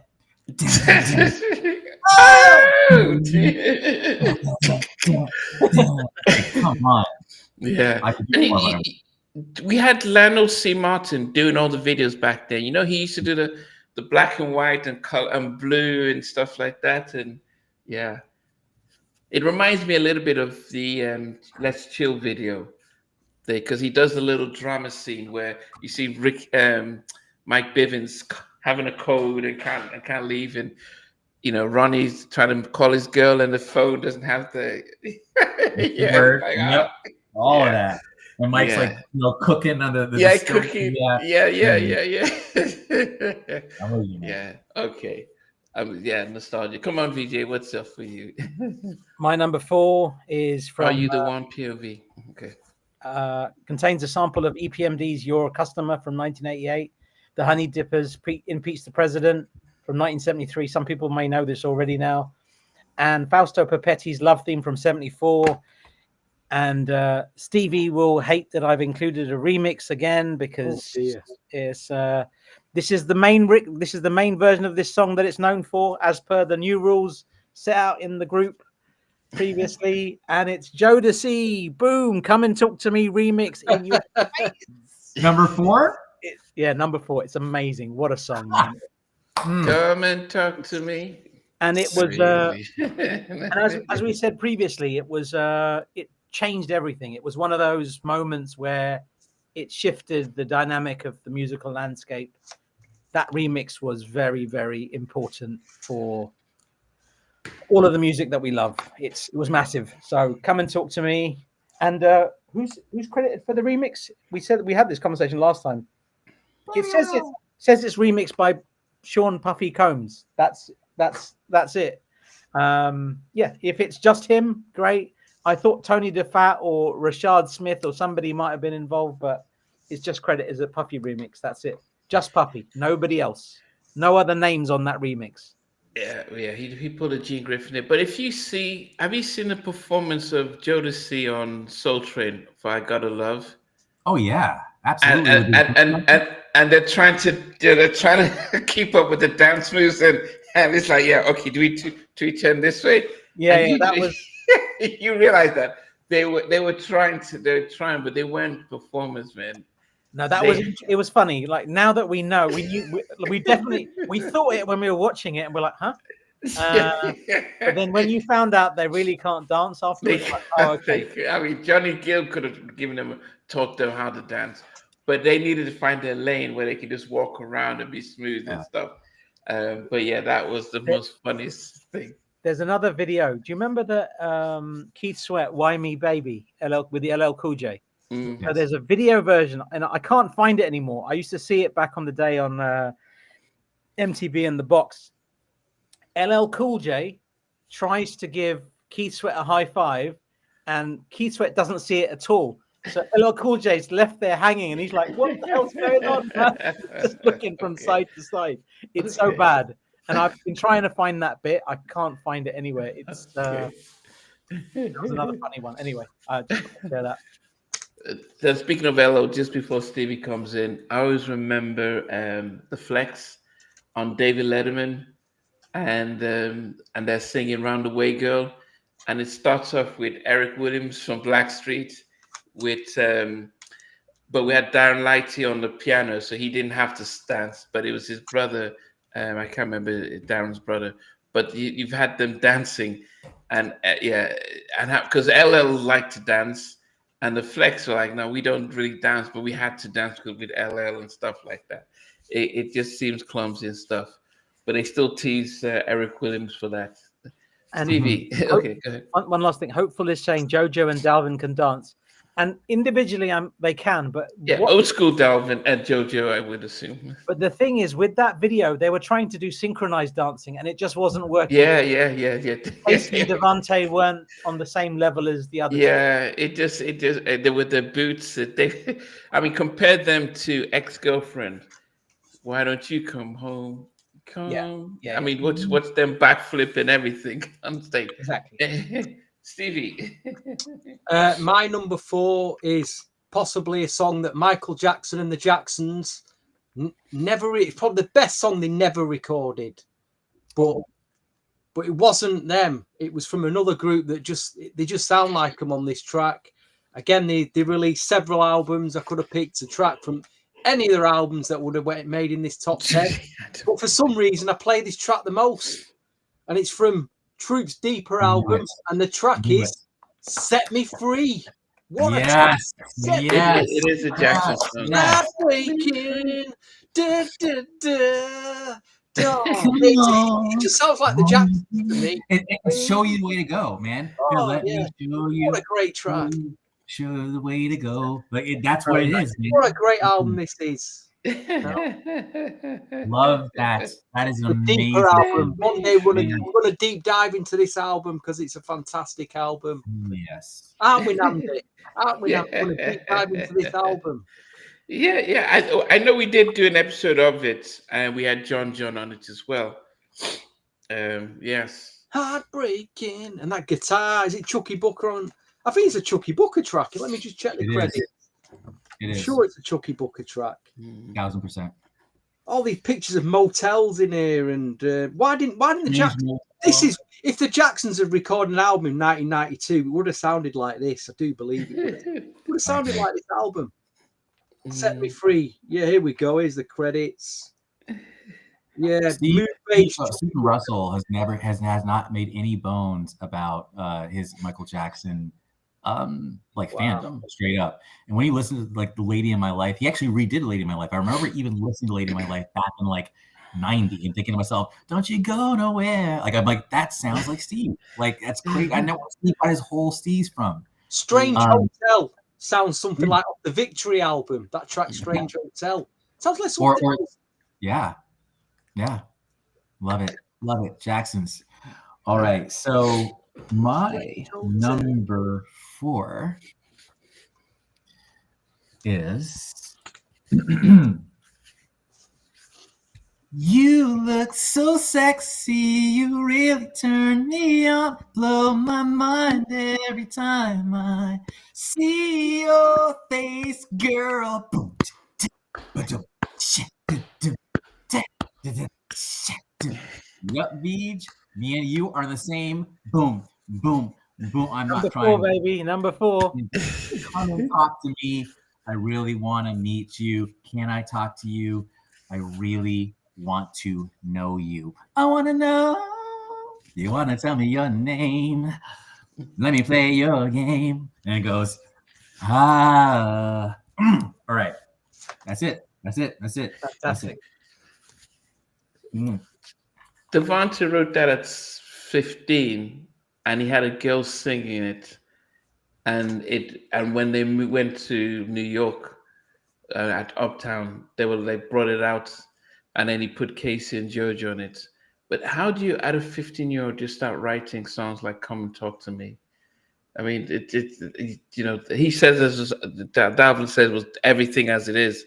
Even "Love You for Life" was written at the same time when he was 15 years old. The lyrics are interesting, though, isn't it? It's like, what is he saying? Come and talk to me.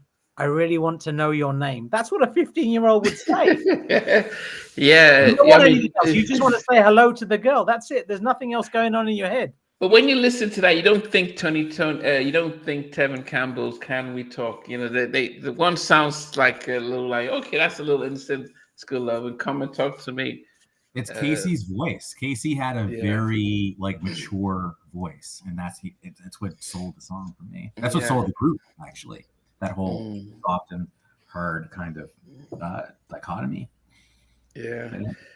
Right. Okay. Top 3 now. Top 3. I had to put in. Are they my favorite group? I mean, I had to put these guys down, and it's definitely Guy. And of course, if you're thinking about Guy, you have to pick one album.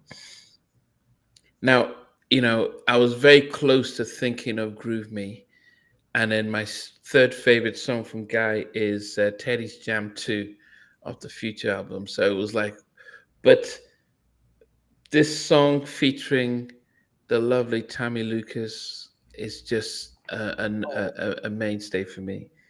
It was actually set up and recorded as a duet, and then Gene Griffin comes in and starts to tone, and Tammy says her vocals were quiet, were brought down. It was supposed to be like Tonight's the Night.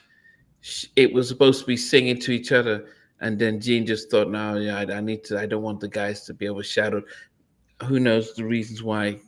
But Goodbye Love, Guy of their '88 album, written by Timmy Gatlin, produced by Teddy, featuring Tammy Lucas. Beautiful track. It could have been like Make It Last Forever. That was the vibe of how it was, and they never released it. I don't understand. See, this is what Gene Griffin sabotages. Why don't they do a video and release it as a single? Understanding the effects of it. And Teddy kind of moved away from producing R&B hits like this. He just kind of moved away from it, and everyone else filled the void. Devontae filled the void. R. Kelly filled the void. Even the Untouchables, they were producing H-Town. All those guys came and started to do these type of slow jams, which Teddy started off with and just kind of moved away. But maybe without Timmy's writing, and Timmy is a bass player. Boom. So he starts off with the bass and then writes a song from the bass, and then Teddy comes in with the other part. So maybe that was a big part of that, the chemistry that missed out. But anyway, Goodbye Love, number 3 for me. Number 3. Lovely to hear that in there, man. Lovely to see that in there, man. I like your choices today, Namdi. They're all like songs I would want to put in, but nice to see them. Great. Yes, okay, VJ. What's number 3 for you? Number 3 is by I had this chat with you, Stevie, recently. We were talking about this group. I think this group are so underrated.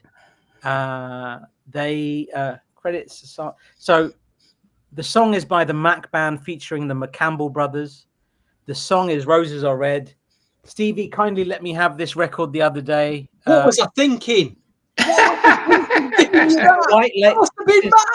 This is the white label of their first album. What was I thinking? And if you look at this, it's by the record company. It's written, look, Roses Are Red, track number 3. That's all it says. Oh my God. It's got nothing on the back. And he's got £1,000 white label there, and I get to him. £1,000. It's worth. I bought for £6. It's worth £6.50. I reckon. And interestingly, on this website, it said that it credits a sample from the traditional folk song "Roses Are Red" from 1784. I'm not so sure about that. It doesn't sound like "Roses Are Red, Ring a Ring a Roses." It doesn't sound like any of that shit. I don't know what that's about. But the Mac Band are wildly underrated. They have so many hits, so many great songs, and "Roses Are Red" is a classic. No, yeah, it was. I remember as a kid listening to that. It was at every party, and it's a very feel good song, and I think it is probably when we did our LA Babyface Battle of the Producers. I had it in my as one of my 3 LA Babyface songs, or was it 4? I can't remember now, but it was definitely just a happy song, an upbeat song. So good. Yeah, definitely. Okay. And this was one of the songs. Like as I've mentioned before, my uncles were DJs. They used to take me to parties, and hearing this when they played it, just as a 13, 14-year-old, I loved it. It just great memories, really great memories. Yeah, but what was it? Sir Greystoke, I think. Roses are red, violets are blue. I mean, they used those lyrics, but I don't think there was a sample used from a 1784 song, because that's what it says. It contains a sample from 1784. Where have they even recorded a song on what recording device from 1784? Very odd comment. Yeah. Anyway, Roses Are Red. And Benson, yeah, also Jealous is also a fantastic track off that album as well. Yeah, definitely. Wow. Okay, Stevie. I've just realised I'll probably never see a white label of the Mac Band album ever again. That's one of a kind, that, isn't it? Oh, hold on. If Stevie's going that, he took the picture cover of the new edition one that I had. Yeah, he said he knew I was putting it in my pile. He said, "BJ, can I have it?" And I said, "Sure, man." I'm never finding that shit again either. Yeah. So, I mean, this the thing about going record shopping with your music buddy friends. It's like you're all going to find something you're all going to get jealous about. This is the, you know. I'm just sharing like for like. So yeah. Now you know. He's found it. Let him take it. Anyway, I still love you, Stevie. Yeah, of course, man. Of course. Yeah. Number three is from a. You've already discussed these guys already, but they've made my number 3, and I've chosen You and I. This track, brilliant. You know, by the time the track's ending and fading out, I'm shedding tears, and I'm like, just got me all in my feelings. And he's fading away, and he's singing even more. I'm like, no. It's you and I. Immense record. Why wasn't there a 6-minute 12-inch version of it? It could have extended to 6 minutes. Yeah. No, that song needs that. It's so good. It does. Okay, Andrew, what about you? This group was also discussed, and I'm going to do something different, and then I'll regret it afterwards. So this is a part of the song that not everyone has heard before, but it's extended, and it kind of goes, first of all, I'm your soul man. Second of all, I'm your man. You know that I love you, and it makes no sense for me to be without you. Oh, it's our anniversary. Anyways, that's like that little 9-minute anniversary. Pharrell. I'll take Pharrell. I'll take that. But the anniversary was, for the record, I thought was going to be my number 1. It got pushed to number 3, but I love that song. And I remember I bought that album and remixes in the key of B at the same time. And I just not thinking I was going to like love that album, but I did. And when I didn't know there's a 9-minute version. So when I'm playing the tape and it's just all of a sudden the song just keeps going. So anniversary, Tony's. It is such an and you could play you could play that on the whole vibe that their bands, it's a pity that politics came in, but you could see that as a band how well the musicianship was. Yeah, because you were singing that part, I'm saying I know what he's singing, but I can't remember it. But because it was just almost in the background with the instrumental and stuff like that, that's why. Okay. And Andrew, you sounded like you were a bit of a vocal contortionist there. I didn't know you had that in your arsenal. That was pretty cool, man. Very nice. Very nice. I'll take it. Someone said Curtis Mayfield. They laughed though, but Yeah. never mind. But I'll take that. Curtis, Pharrell, whatever. I'll take it. Vocal contortionist. That's you. Okay, we're down to the final two now. Final two for me. So, from this group, and we've spoken about them, but no one has brought this song out, and it is my favorite song by this group of their '93 album. And as I keep saying, if and most people probably know that, as I keep saying that I love a beg me song and come back home and don't leave me. Cry for You by Jodeci. Nice. Wow. Baby, I'm begging, baby, I'm begging, begging, baby. Let me hear you say, oh my goodness.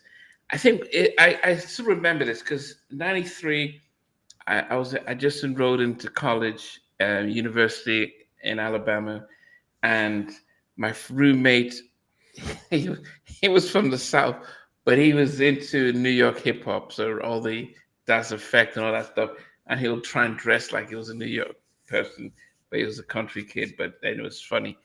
And then I remember just watching BET and seeing the guys in the desert wearing their black suit and leather stuff, and I just went crazy. I'm like, okay, this is how you release a new single. And of course, I bought the album and rinsed it to death. And it's still, I think, just the pace and everything. I mean, they've got many other songs and the first album, but this "Cry for You" is my favorite Jodeci song, and it has just cracked the number 2. That's interesting, Namdi, because you've picked New Edition already. You picked Jodeci. You picked Intro. You picked Guy. Basic Wow. Black. So what's number 1? It's going to be. I really hope he doesn't pick those Jodeci imposters. I really hope he's not the Jodeci imposters. Maybe. I could see it. Oh no! Ain't nobody sleeping over here. Someone said there was no Shy, and I was like, I just wanted to say for the record, I thought like Shy almost made my list. It got bumped by Silk. I was gonna guess Shy for you, number 1, Namdi, but now that Stevie said Josie Imposters, I'm actually no. It's absolutely hey, but I still remember If I Ever Fall in Love, what that magic of that song. I mean, it's still it was unbelievable, the original version. Then we had the remix with music. So who knows where it might be. Okay, VJ, number 2 for you. My number 2. I mean, somebody's also pointed out Whatever You Want and Lay My Head on My Pillow. Lay Your Head on My Pillow. 2 fantastic songs. I think Marco said that, but I had to go with this song. 2 people have already said it. 2 fantastic cover versions of it. One by Gerald Albright, produced by Chucky Booker, with incredible backing vocals by Chucky. There's also a version with Glenn Jones. It's been sampled at least 30 times. It is Tony Anniversary. Wow. In your face. Love it. It's such a classic. It's such a classic, iconic track. And I don't listen to it as much as I think I should, but I love it. It's as close to perfect as you can get, and it comes up a lot. on lots of lists. Yeah, Anniversary is my number 2. I don't know what else to say. I think you both said everything. It's a classic. It's a Stonewall classic. Hell yeah. Yeah, That's yeah, number definitely. 2. That's my number 2. Mr. Daylane. Yes. Yeah, it's just strange. I mean, that's any other year that should have been a Grammy Record of the Year kind of stuff. I don't know. Yeah, it's that good. It's that good. it's that definitely good. it is definitely. You know, it is. Yeah. God, because that's a song that you say, man, I missed the '90s, and it was, you took it for granted, like, okay, let's see what else they're gonna come out with. You didn't think that it will ever stop, did you? Did you? You never thought that it would just be rolling in. we were spoiled. We were so spoiled. Like, Looking back now, totally. So spoiled. We didn't have a clue. Yeah. and it's like when you get a bit older, you look at young people and like, you don't know what you got, man. You better enjoy that shit, man. Yeah. Whatever that shit is, you better enjoy that shit.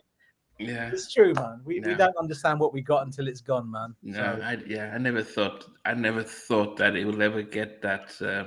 I never thought that. I still would always say '94 was the pinnacle of, we had all these albums that were coming out, and it just felt like that. This is the norm. Anyway, this is what I've noticed about.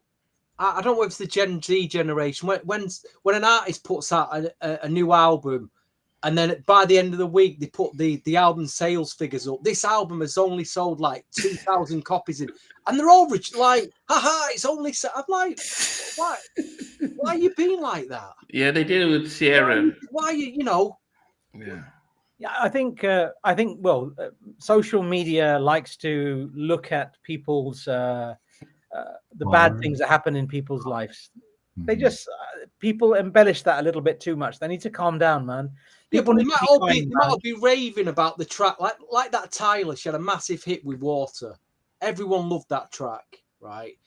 Her album drops, and they're like, "Oh, it's only sold like 2.8 thousand copies in the," and I'm like, That's the soundtrack of your life, your age that you're complete, you're laughing about there. That's the track you were dancing to like 6 months earlier. Give the girl a break, man. Anyway. Yeah. And be kind. It's like Anyway, there's a whole she's made, most artists struggle to make one record that most people remember. She's already done that. She can play off that record for the rest of her career, Water. Anyway, number 2. Am I allowed to change my choice, seeing that we're allowed remixes? Spoiler alert! Spoiler alert for episode 9 of In Search of New Jack Swing. I found a nice 7-inch copy. Oh, yeah! That's lovely. It's in good condition as well. It's got the remix on one side and the instrumental remix on the other. That's lovely. That's beautiful. That's a lovely find, that, isn't it? That's beautiful, man. I had New Edition at number 2, and I had Namdi's choice. What was your choice? You're Not My Kind of Girl. Yeah, but I don't know. You're Not My is my favorite album cut. That's my favorite remix. It's one or the other. No, it's the song though. We're just talking about the song. It doesn't matter if you had a remix, but it's the song itself. So it's your choice. For me, out of those two, it'll be Crucial. Crucial's the one, man. Crucial. No. That remix is outrageously good. It is. Well, I'll change it then. That comes in a close second. That's my boyhood track that I used to hammer out back then. And great choice, Stevie. I'm very happy. Okay. Yes. Andrew. He's just like, I got chills, man. You guys obviously I love New Edition. So anyway, you love New Edition. No way. Yeah, someone said there's a Home Again Part 2 album cover right here. No. All right. So this next group is actually NE related, so that's no secret. It's obviously Belle Biv DeVoe. For the longest time, literally for the longest time, it was the Wolf and Epic remix, the one that's in the video with the whole smooth and slow, sexy tempo. I got protection, now I need affection. That one. That's the Doomy. That was like my favorite Belle Biv DeVoe song of all time, and it was my favorite probably remix of all time. Wow. However, thanks to the wonderful work that Stevie and Namdi have been doing, celebrating the music and talking to people, they spoke with Deal Vance. And Namdi recently unearthed an interview where Deal Vance is talking about how Jam and Lewis was involved with A&Ring, uncredited by the way, the Poison album. And I've always thought of Jam and Lewis as just great people. And just learning that, like I said in our chat, I said, just when I thought I couldn't love them anymore, I do. They're just good people, straight up. And that's amazing. Now, let me get to the point. Deal Vance is instructed by Louis Styles. No, is it? Yeah, Louis Styles Jr. To do a remix of Poison. And this is after, I'm skipping stuff. And this is after Deal Vance is like, yo, Poison is perfect. How can you make this song better, right? But I was on one of my walks, because I go on walks to, like, you know, stay fit, whatever. And literally, after I heard that, you know, it's the one on the CD, the extended version with the roofs, you know, and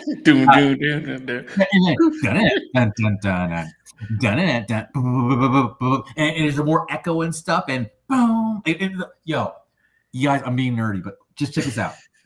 So I was listening to that song. It's running, like he said. I'm just walking to it. I'm going, how is this song like 35 years old, but it's still giving me life? And I played "Do Me" right afterwards, and it was cool, but it wasn't giving me life like Poison was. And last thing I'll say is, I was at a Boyz II Men concert. The DJ was warming us up. He's playing all sorts of songs, back and forth, Aaliyah, This Is How We Do It, whatever. But let me tell you, when Poison dropped, the room just changed. It was just like everyone's cool again. So that was my long-winded way of saying Poison. And yes, I'm saying the extended version, but the extended version's on the album by Deal Vance. That remix, that 10-minute version, they have a video for it, is my number 2. So that's that. Thank you guys for letting me show my love. I love this podcast. I love the thank you.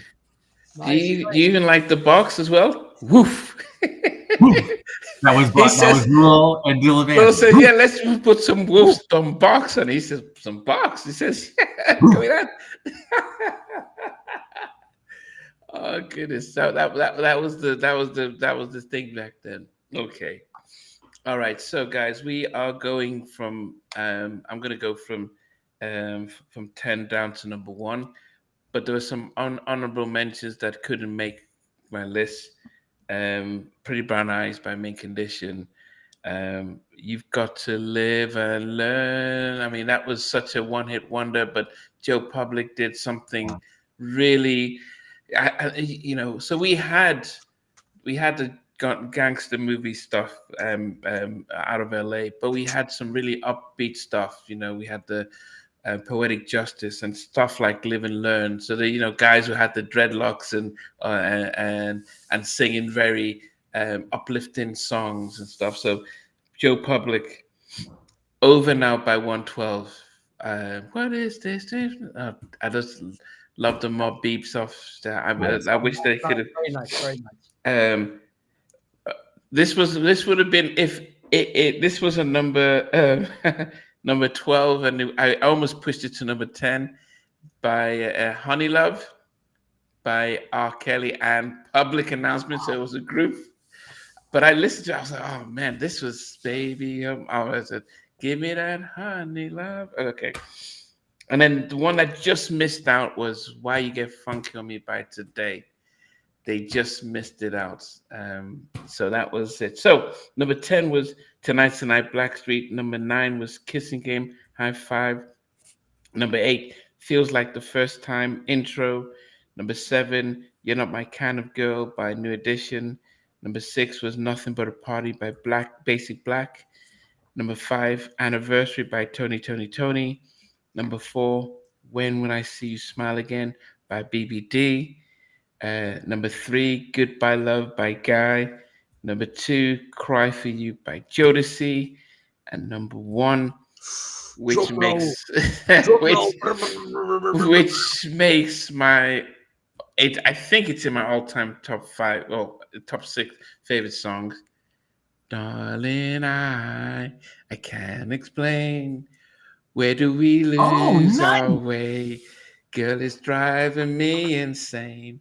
And I know I just need one more chance to prove my love to you. And if you come back to me, I'll guarantee that I'll never let you go. Can we go back to the days our love was strong? Wow. Bending Knees by Boys to Men. Wow. You went I for the real David Foster moment there. the writing. I mean, as I said, I just saw the interview. I just rewatched the interview with Teal Cross, and he was talking about Terry Lewis and writing and his penmanship. And he says that Jam is the he does the compulsions, but Terry writes the lyrics.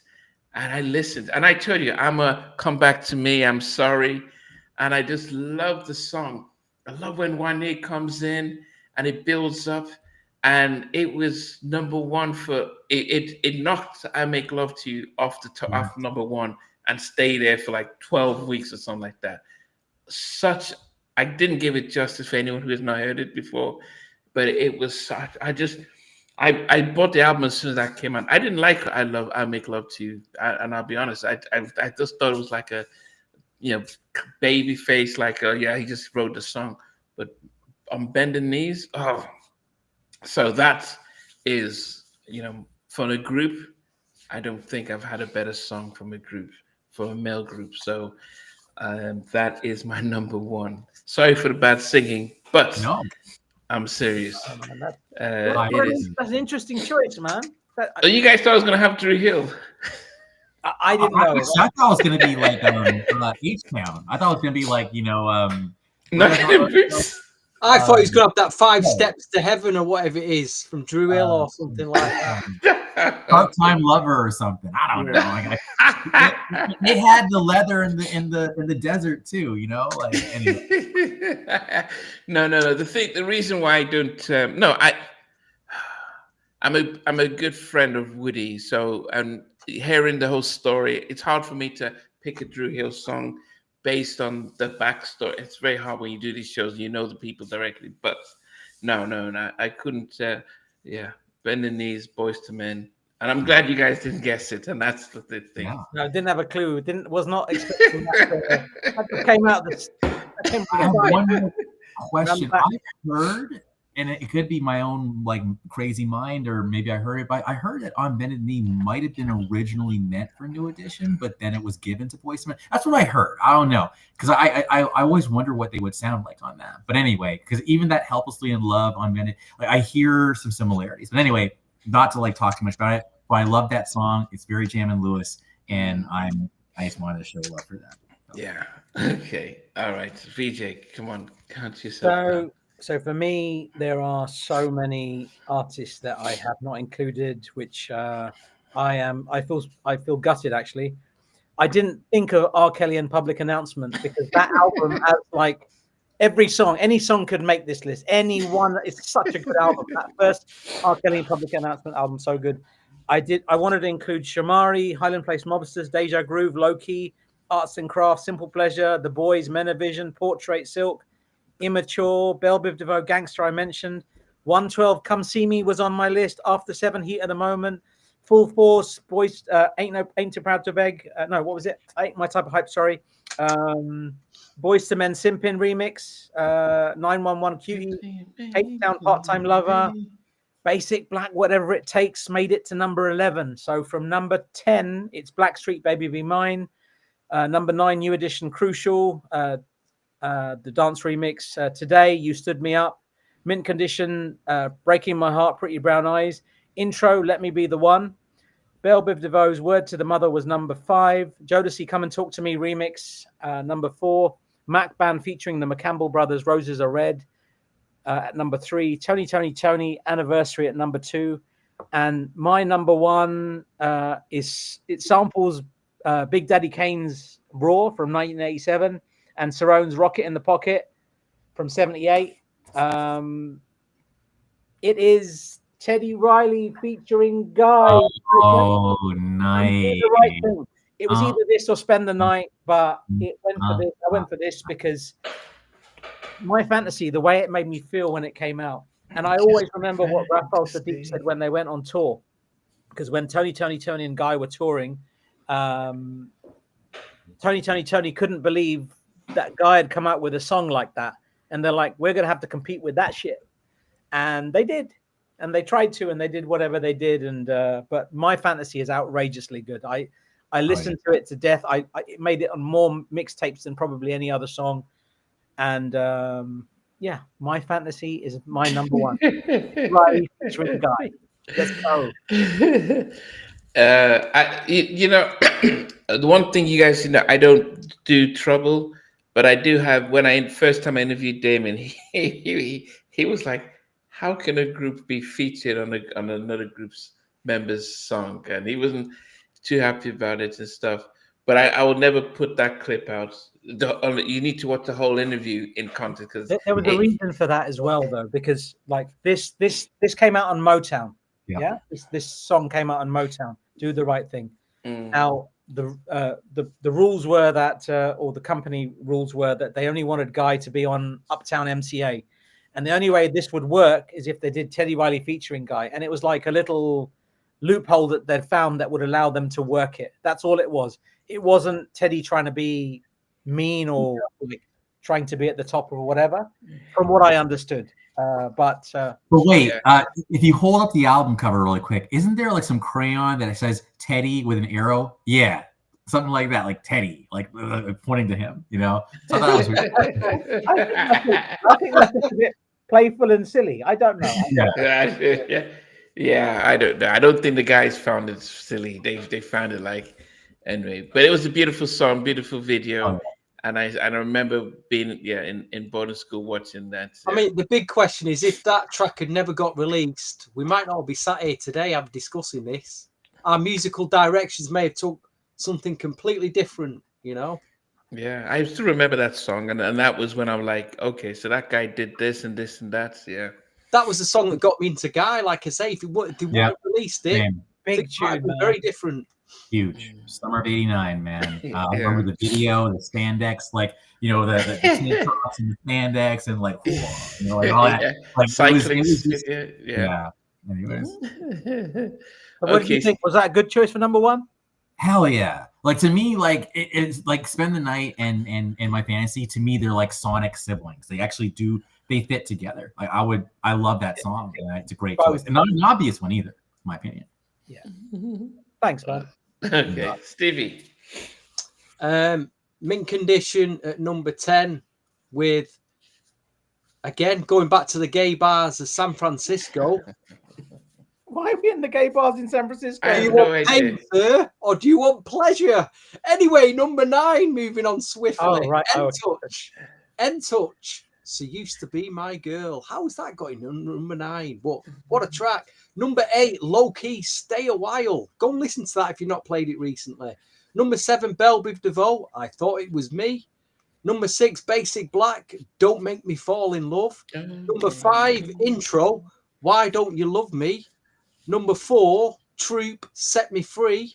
Number 3, Jodeci, You and I. Number 2, New Edition, we've changed it from You're Not My Kind of Girl to Crucial Remix. And number 1, there was a reel put out on IG recently. Was it confirm this, which rapper was it? Fat Joe sat in a room with Damien Hall, laughing at Damien Hall for something he just said, and it blew up all over social media. Damien Hall said, we were the best to do it, apart from Tony. And I think was it Fat Joe or what was it? Yeah, it was Fat Joe and laughing away, laughing at him, like looking at him like, are you crazy for saying that? But he was right. Guy were back then the best to do it. They were the best to do it. They are the greatest New Jack Swing group ever. They are the best R&B group that came out of our generation. As great as New Edition are, they were a boy band. They were a formulaic boy band that had great hits. But these guys invented a genre. Remember that. The problem is, which track do I pick? Which track do you pick off this album? It's impossible. It's so hard. I've changed it. So at first I picked I Like, and then I went for You Can Call Me Crazy. So one or the other. I don't always want to pick. That's my number 1. Which one? Man. What did you go for?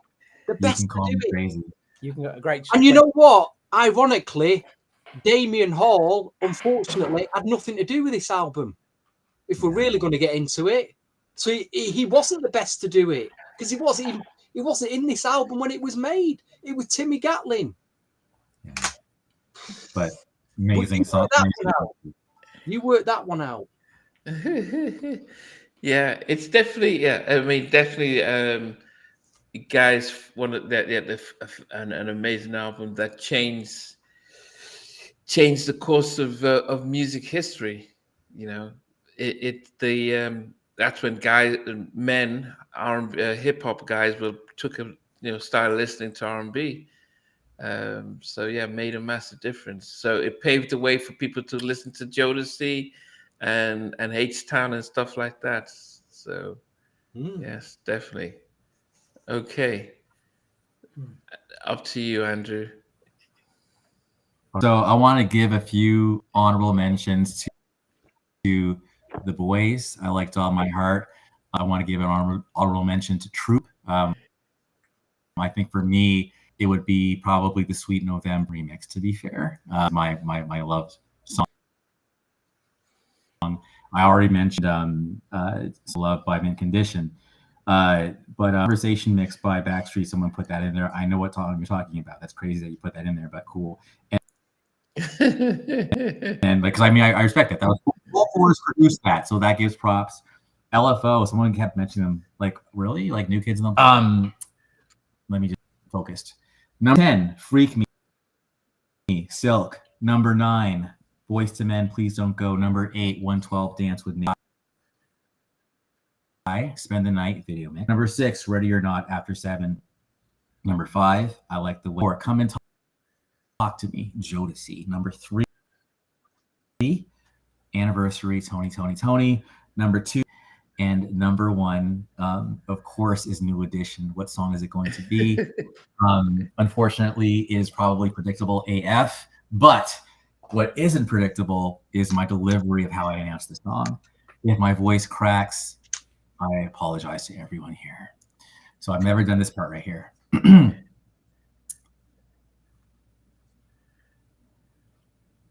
Shoot. All right. Sorry. I'm so sorry, guys. All right. Okay. Here we go. All right. All right. Here we go. Oh, God, I'm sorry laughing. You're good, bro. You're good, bro. Take your time. Take your time. All the time. No pressure, cause I love you, baby. I already messed up. Cause I want you, and I need you, and I love you, girl. Ooh. Anyways, I tried it. No pressure. Can you stand the rain? Can you stand the rain? New Edition. No surprises there. Number 1. And Wow, you went for the hardest part of the track there. What do you mean no surprise? You said I'm Coming Home was your favorite New Edition track. Yeah, you did. Yeah, when we did the Any Heartbreak. Yeah. You're absolutely right. Okay, cool. Then I'll take it. No. You picked a beautiful song, but you said no surprise. I'm thinking, what do you mean no surprise? No, but yeah. I mean, as I always would, no, it was Boyz II Men that when I first heard it, I thought it was an Ashford and Simpson. I thought it was a male and female, just the Johnny and Ralph stuff. But what makes this song such a staple within the family? Because as I said, if I did a top 5 list of songs and Can You Stand the Rain is in there, it beats every song that you can imagine. There's Prerogative, it beats that, it beats. I don't think there's a song by any R&B group that would be up against Can You Stand the Rain and would win. So I'm just wondering, what do you think makes the song so enduring? I think for me, it's both the mix of the beautiful music and the beautiful lyrics, because the lyrics are super relatable. I mean, the thing is, life, just like Boyz II Men, it's just like, you know, can you go through the hard times, all the perfect days, you know, like it's just we're all going to go through some ish, you know? And I feel like that is what makes the song enduring and timeless. And just that, like, the vocals, the background vocals are just, I think, really crystalline. I think, like you said, that template of the light and then the heavy Johnny versus the light Ralph, the whole thing just comes together. It was just literally like lightning in a bottle of reality and beauty and blend. Reality, beauty, and blend. RBD. Yeah. So I think these lists are very, very interesting. You know, when we did the female groups, Yeah.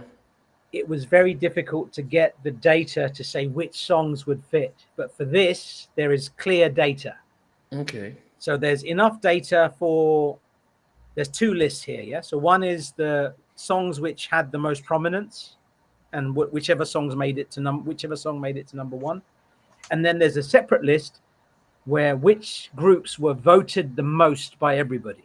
So that's also fascinating. And there's a reason why I want to share that as well, because I'll get to that. So shout outs to Mandeep Renge, Brandon, Mike Pantelli, Delan Wilson, Stefan, everybody else that's submitted a list. It's been very interesting this week. So I'll do the tracks I'll do the track one first, yeah? So this is the collective list, yeah? Jodeci, You and I, 25. H-Town, Lick You Up, Kiss You Up, 24. 23, Boyz II Men, End of the Road. 22, Troop, That's My Attitude. 21, Troop, I Will Always Love You. 20, New Edition, You're Not My Kind of Girl. Number 19, Boyz II Men, To the Limit. Number 18, Belle Biv DeVoe, Poison. Number 17, Teddy Riley featuring Guy, My Fantasy. Number 16, New Edition, Home Again. 15, Jodeci, What About Us. 14, Guy, You Can Call Me Crazy. 13, Guy, Do Me Right. 12, Guy, I Like. Number 11, Blackstreet, Giving You All My Loving. Number 10, After 7, Ready or Not. Number 9, High Five, She's Playing Hard to Get. Number 8, High Five, I Just Can't Handle It. Number 7, The Mac Band, Roses Are Red. Number 6, Jodeci, Freaking You. Number 5, Tony, Anniversary. Number 4, Jodeci, Come and Talk to Me, Remix. Number 3, 911 Cutie. Fascinating. How fascinating is that? Isn't that mad? Brilliant. That's right. Number 3. Number 2, Intro, Let Me Be the One. And number 1, Andrew, You're a Bad Man. New Edition, Can You Stand the Rain? You're the winner, man. Wow. That was number 1. And what was fascinating about the list where people voted the most, the artists the most, I'll read that to you, and I've got some thoughts about that. At number 20, Basic Black. Number 19, Today. Number 18, Solo. Number 17, Riff. Number 16, The Mac Band. Number 15, Silk. Number, sorry, I've missed a number. Number, what's that? Number 14 is Dru Hill, interestingly. Number 13 is Belle Biv DeVoe. Number 12 is After 7. Number 11 is 911. Number 10 is 112. 9 is Blackstreet. And these are all joint number 5s now, yeah? This is joint number 5. Troop, Tony, Intro, Blackstreet, and High Five. They're all, Blackstreet, then number 5. Number 4 is High Five. Number 3 is Jodeci. And joint number 1 is New Edition and Guy. Yep. New Edition and Guy are joint number 1. No, and I find that interesting because the thing with Guy songs is when people pick Guy songs, there's so many to choose from. And there's no consistency. There's no consistency whatsoever. When people like, Stevie, you gave a good example earlier. You said, I was thinking about I Like, and then you switched to, what did you switch to? Crazy. Oh, you call me crazy. You call me crazy. So everybody's been like that. Yeah. Whereas with New Edition, they stick to songs like Can You Stand the Rain? They're like, okay, this is my song, so I'm going to go with that. But that tells us that Guy are very, very important in people's selections. But the thing is, nobody agrees on the songs. So does that tell us that the quality of the songs is not on the same level? Or there's just too many great songs by Guy? One or the other? But that list is fascinating. That Guy don't even make it onto the top. The first time they appear on the other list is position number 12. 12, 13, 14. They don't even appear in the top 10. Guy, can you imagine? But when you think about how many times they appeared in the list by people, Guy are number 1 with New Edition. And I thought that was very, very insightful. Love it. Yes. Wow. How can, I'm just thinking to all the viewers, you're thinking, how can I get onto this list? If you go on the NGS3 Facebook page, and you can submit your list there, VJ, for any of the viewers this evening? If there's a way that if we can get everybody, there's a lot of lists here, like this information that people shared here, if they had those lists and they could somehow get that to me, that would be amazing, because that's more data. Exactly. So it's a lot better of lists here with these viewers. If you're on Facebook, NGS Forever group, join that, where VJ puts the posts up about the podcast maybe a week, 2 weeks before. You can add your list or send your list to him, and he can add to that, and we'll get a bigger overview then. Yes. Yeah. Anything that helps, I think that would be good. But what do you guys think about that? Like, Guy and New Edition are voted the most. Most people want to put those two groups in this list. But when it comes to the actual songs, Guy are well down on the pecking order, which I find fascinating. There's something to that. Yeah. I mean, as I said, if you're thinking about when you're only voting 1 or 2 songs from Tony, then, and everyone's including it, it will be higher. But if you're thinking of Guy, there's from Groove Me to Let's Chill. So there's so many options. So you're spreading the votes from in that, and same thing with New Edition. But if you're thinking of Tony's, you're either Anniversary or Feels Good. Those were the massive big songs and stuff. But guys, we definitely appreciate everyone, especially those of you who've been on it with us since we started 2 hours and 16 minutes ago. We appreciate you guys. It's only as fun as the amount of comments we get that makes part of the show. Whether you are being positive, whether you're being funny and difficult, whatever it is, it makes the show. So we always appreciate you guys commenting alongside what we're doing. The 4 of us are back on the 25th. And of course, and let me just double check there. Notice I said on the 28th, I think. I need to confirm. We had a date already like that, but we'll confirm with the guys. So, and I can guarantee that the next episode would also be an exciting one as well. But from VJ, Stevie, Andrew, and myself, we appreciate you guys.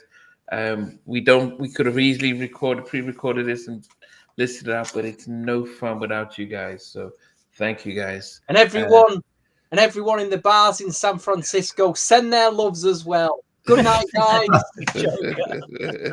Hey guys, thanks for watching. Thanks for being a part of Halftime Chat. Please remember to subscribe, share, and comment. But most importantly, why don't you become a member of Halftime Chat? We've got amazing videos, amazing perks, and being able to support the channel. But anyway, thanks for watching. Take care. I never participated in that category. Somewhere in between us, or even loving us, on which I didn't miss you. What was it like growing up? She's still making an impact on 4 houses down. I have a couple of pieces. Trying to get this one and that one. That works for me, but just for me. No. Okay. They understand what Jodeci Boyz II Men are. Play it.